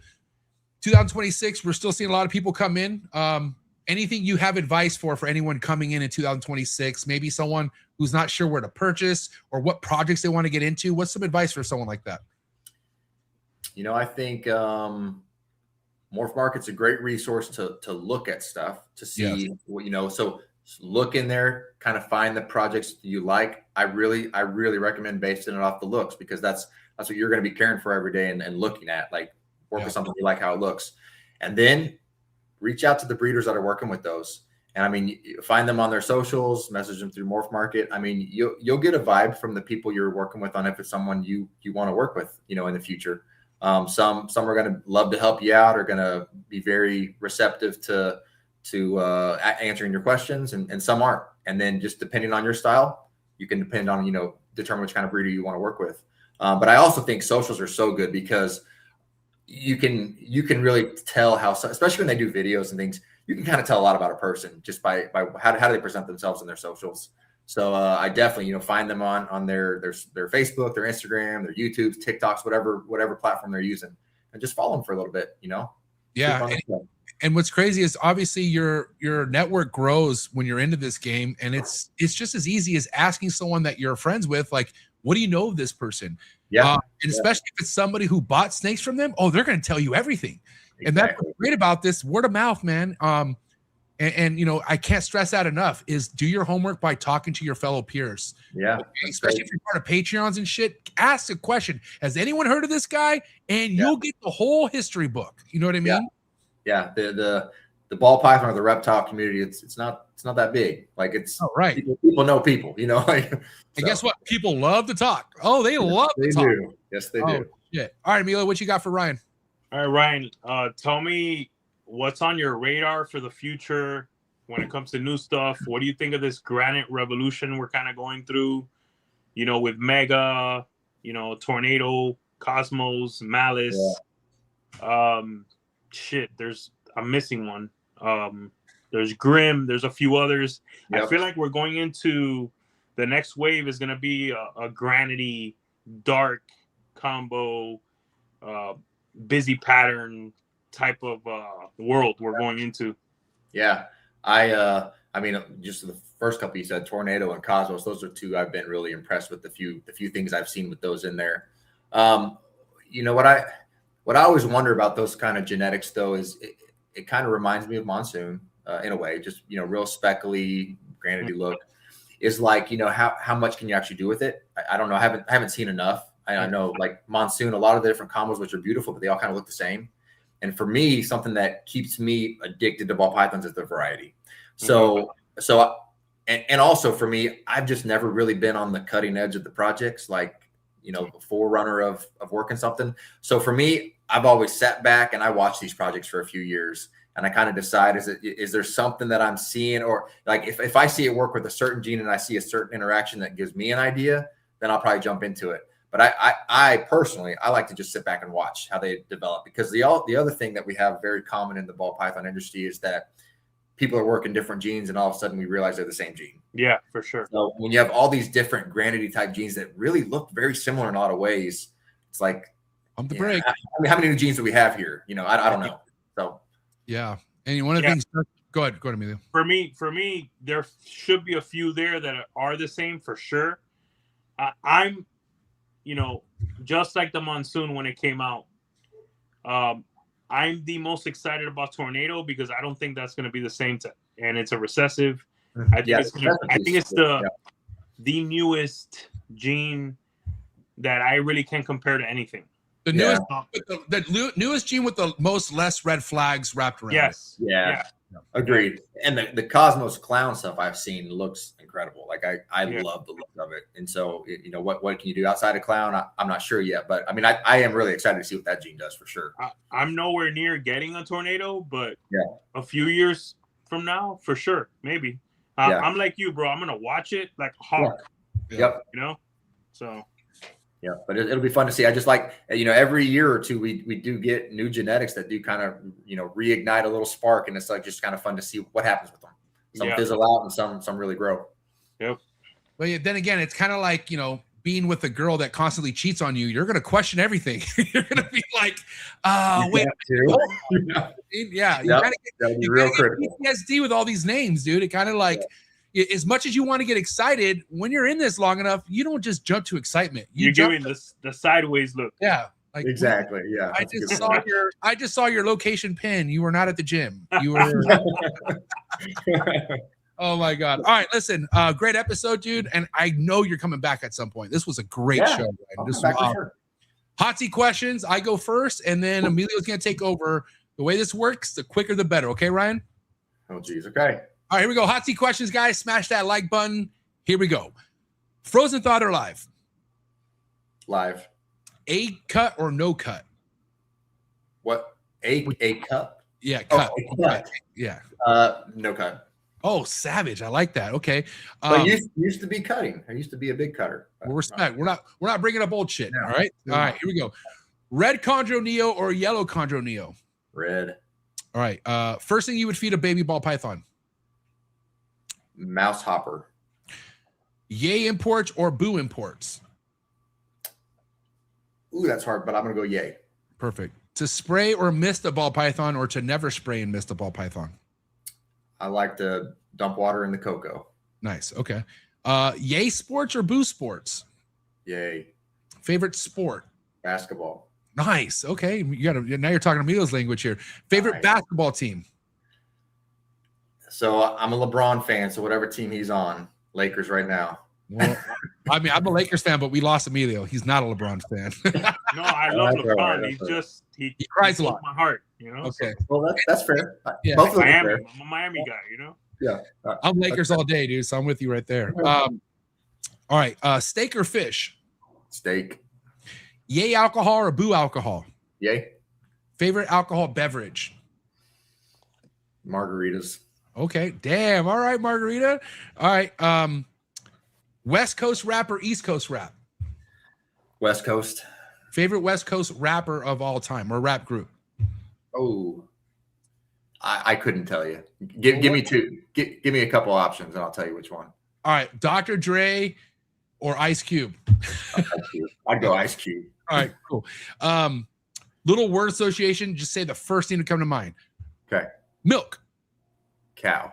Stuck shed. Ball python. Least favorite incomplete dominant. Ooh. Cool. I hear it. Oh, see, you know what? I wanted to say pastel, but that's because that's what people have ingrained in me. I love pastel. I love it. But technically, that's what you're going to say. If I had to pick one, here's the funny. It's actually champagne. Wow. Because outside of gray matter, I don't like it and stuff. But Wow. champagne. Finally, Spider gets a break. Yeah, I do like spider. All right. Favorite recessive. I got to go with Desert Ghost. Instagram trolls. Like, I got to pick an Instagram troll? No. Well, I mean, what do you think when you think of Instagram trolls? You You can pick one up. Do bite. I was like, you didn't get this personal. All right. No, I mean, it's usually ones that are telling me to stop breeding ball pythons because the market's oversaturated. Those are my Okay. trolls. Last but not least, you can't lie. Don't, gotta say what it is. All right. Coolest reptile network in the world. Trap talk. No doubt. Woo! You see how smooth that came out? All right, Big E, take it from here, buddy. All right, you kind of killed this question because you said DG's your favorite, but I have to ask because you have to pick one or the other, and the other one's got to go. Okay. Right? So DG or hypo? Ooh, that's hard. But I would pick DG, so hypo would have to go. Okay. Clown or puzzle? Ooh. Puzzle would have to go. Respect. Yeah. That's really hard, but I mean, No, it's not. Yeah. No, it's not. I I respect like it. working with puzzle more because it's a little more exciting, but this clown is dominated. There's too many beautiful clown combos. You can't. Clown is here forever. all right, Yep. more influential. Pompeii or Batman? I think it was Batman, but I like Pompeii better. But yeah, Batman. Yeah. All right, black pastel or blackhead? Ooh. Blackhead. You're picking to keep. To keep, yeah, blackhead. Okay. Calico or GHI? That's easy. That's actually hard because I love Calico. I'd be keeping Calico actually. Really? Yeah. Damn. Oh, because I really originally I had that question as Calico or Orange Dream to I would kind of I would have kept Calico in that one too. kind of mess with people, but you told me to replace OD Yeah. with GHI. Yeah. Desert Ghost Exanthic or True Ghost? I like Desert Ghost Exanthic. All right. Spot Nose Yellow Belly Confusion, DG Exanthic Clown or DG. All right. Let's start all over. I'm gonna have you pick two. Okay. Okay. Who gets confused? Wait, how many are you giving me? I'm gonna give you 3 snakes, and you're gonna pick 2 for me. Oh, God. Okay. Spot Nose Yellow Belly Confusion, DG Exanthic Clown, Super Chocolate. Wait. Was that one snake? Yes. Holy smokes. Okay. You haven't okay, seen yeah. it? That's the one Justin made. I have not seen it. Dude, you I've have to seen, see that I'll snake. pull it up. Go ahead. Keep going. Okay. I mean, I All probably right. did see it. I just didn't know what it was. Super Okay. Chocolate Hypo DG Clown, Yeah, I love that. DG Pompeii. I need you to pick 2 once you see the snake. Okay, let me see this. The middle one was a super chocolate hypo DG clown. Super chocolate hypo DG clown. Yeah. Yeah, that one's staying. So now let me compare this new one to the DG Pompeii. Where is it? Oh, I guess it's right here. Was it one that hatched when Justin was out of town? Was it one of those? I'm not sure. It's this one right here. Right, Amelia? This is it. What? That's it, right? Let me. I'm confused. You can't see. I have to wait to delay that's really small. That looks like what you described, and I Yeah. think that so DG Pompeii's got to go. Yeah. I mean, That's DG awesome. Pompeii's incredible though, bro. It's beautiful. It's beautiful. Yeah. All right, one more. You might. I hope you've seen this one. So my bad, right? Okay. Let's see. Hurricane Orange Dream Hypo Puzzle by Prague MORPHs, I've seen that one. Yeah. or Black Pastel Orange Dream Hypo Puzzle by Dale. Those are a really good head Yeah, to head. they're very similar in ways, but I'd Yeah. probably have to pick the second one. Yeah, I agree with you. They're Yeah, both amazing those are snakes. tough. Yeah. I'd But take I either love one. me some Black Pastel Hypo Puzzle stuff, bro. Yeah. There's a better Especially pick. with There's a better OD pick in of it, it, too. Ryan. That's a better pick of it right there. Yeah. Okay, yeah, that's nice. I love that black and white look. And to me, Ryan, I'm an Exanthic guy. Okay. That might be the best snake ever made in the game.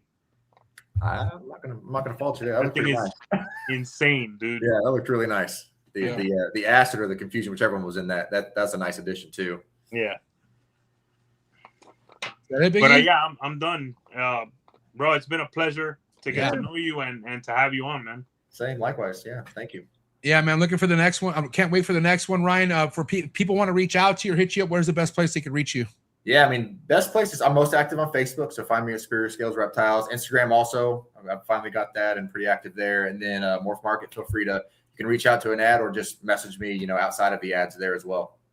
Awesome, dude. Well, guys, I'll put all the links in the description below. Make sure you give them a follow, and can't wait for the next one. But guys, do me a favor. It's a wrap for Ryan Thomas, ladies and gentlemen. All right, let's not make it another 4 or 5 years, MJ. Yeah, no shit, huh? No, you'll be back soon. All right, man. Have a good one, Ryan. Thank you. Later. All right. Great show, man. That was Dope. I love it. I'm not gonna lie, man. If I wasn't scared of Lily, I would have went another hour at least for sure. Yeah, I'm hungry. I'm gonna go eat dinner too. All right, guys. Great episode. Go give him a follow, Villarino Reptile. Subscribe on IG. Give it up. It's a wrap for Big E, Top G, ladies and gentlemen. All right, bro. All right, Big E. Have a good night, bro. Thank you so much. All right, guys. Hope you enjoyed this episode. If this was your first time listening, if you're not already, please hit that subscribe button, hit that notification bell, select all. Cannot wait for the next one. Just to remind you guys, got a new series starting tomorrow on All in the Tree Tuesday. It's now All in the Bush when it's not all in the tree. All right. So guess what? Chondro content is back on a weekly basis on Tuesdays. When it's not all in the tree, it's all in the bush, baby. And we got Alex Warren, the homie Sal from the UK tapped in. So you guys are in for a treat. And again, what a great episode. Shout out to Ryan for coming on. Episode 769 in the books. Quick message from our sponsors before I let you guys go tonight. Have a good night, and I'm out. Sorry for the interruption, folks, but a quick word from our sponsors. Shout out to tonight's sponsor brought to you by ZoomEd. ZoomEd is proud to be supporting the Trap Talk Reptile Network. At ZoomEd, reptiles are our passion. For over 48 years, we've been creating premium foods, supplies, and habitats for reptiles and other exotic animals. We're a company made up of hobbyists that test our products on the hundreds of animals that we care for here every single day. Whether you're an established breeder or a first-time hobbyist picking up your first ball python, ZoomEd has you covered with everything you need to keep your animals happy and healthy. I'm excited to talk about this new product with ZoomEd called the Slither Sense. It is a remote temperature and humidifying monitoring system, which we all know how important temperature and humidity is to your reptile. And for you to have remote access to your temperature and your humidity in your reptile room could really, really be a game changer for the longevity of you keeping reptiles. So guys, make sure you check out that product. Find the link in the description below. Click on it right now. Give me your feedback in the comments below. Let me know how you're liking a brand new ZoomEd product. If you're in front of the line, cutting edge, high-end ball python projects, you don't want to miss this. Shout out to Teresa and shout out to Devin over at Prague MORPHs, the heaviest hitters out of Europe currently in the ball python game. If you're into the double, triple recessives such as puzzle, hypo, and other amazing recessive, incomplete, dominant projects, and make sure you head over to Prague MORPHs right now on Instagram. Check them out on YouTube. You can find all the links in the description below and many more updates with RGI and Prague MORPHs to come. So again, thank you so much, Devin and Teresa over at Prague MORPHs. Cannot wait for many more collaborations. Shout out to tonight's sponsor, and that is Clutch, the #1 organization app in the ball python game today. Also, tonight's episode is brought to you by KINOVA Reptiles, the biggest world industry leading ball python company in the hobby, in the industry. So excited to announce this partnership with Clutch and KINOVA Reptiles. No name that needs an introduction. As you guys already know, if you're looking to invest with the best, KINOVA Reptiles is the way to go. And again, if you want to be organized, if you want to be ahead of the game, there's no better organization app in the ball python game than Clutch. Thank you so much to the entire Clutch team. Thank you so much, KINOVA, the entire KINOVA Reptile team. Please continue to keep doing what you're doing. Nothing but inspiration, nothing but excitement coming from KINOVA Reptiles and Clutch. And I'm excited to have more information to announce to you guys here in 2026. Thank you so much, Clutch and KINOVA Reptiles. Shout out to tonight's sponsor, and that is Jersey Guys Balls, father-son duo who are just slaying it in the ball python game. If you're into Sunset, if you're into Monsoon, if you're into Puzzle, this is the page you should be following on Instagram right now. Jersey Guys Balls are invested in some of the highest and most exciting projects in the ball python game today, such as Tornado and many other genes like Cosmos. So again, make sure you go check them out on Instagram. You can also follow them on YouTube, and definitely go give them a follow on Morph Market. You can find all the links in the description below. And again, thank you so much, Brett, and thank you, John, over at Jersey Guys Balls. Thank you for all the fellow support. Thank you so much for anyone who watches the Trap Talk Reptile Network. Hit that like button. If you hit that subscribe button, hit that notification bell, you'll be notified of every new episode dropping here out of the network 7 days a week. And also by hitting that like button, hitting that subscribe button, it pushes this network out to other new keepers coming into the hobby. So by you doing that, it does more than you think. So thank you so much again for all the support. And if you're not already a subscriber, please hit that subscribe button. We're doing big things over here and we really appreciate it.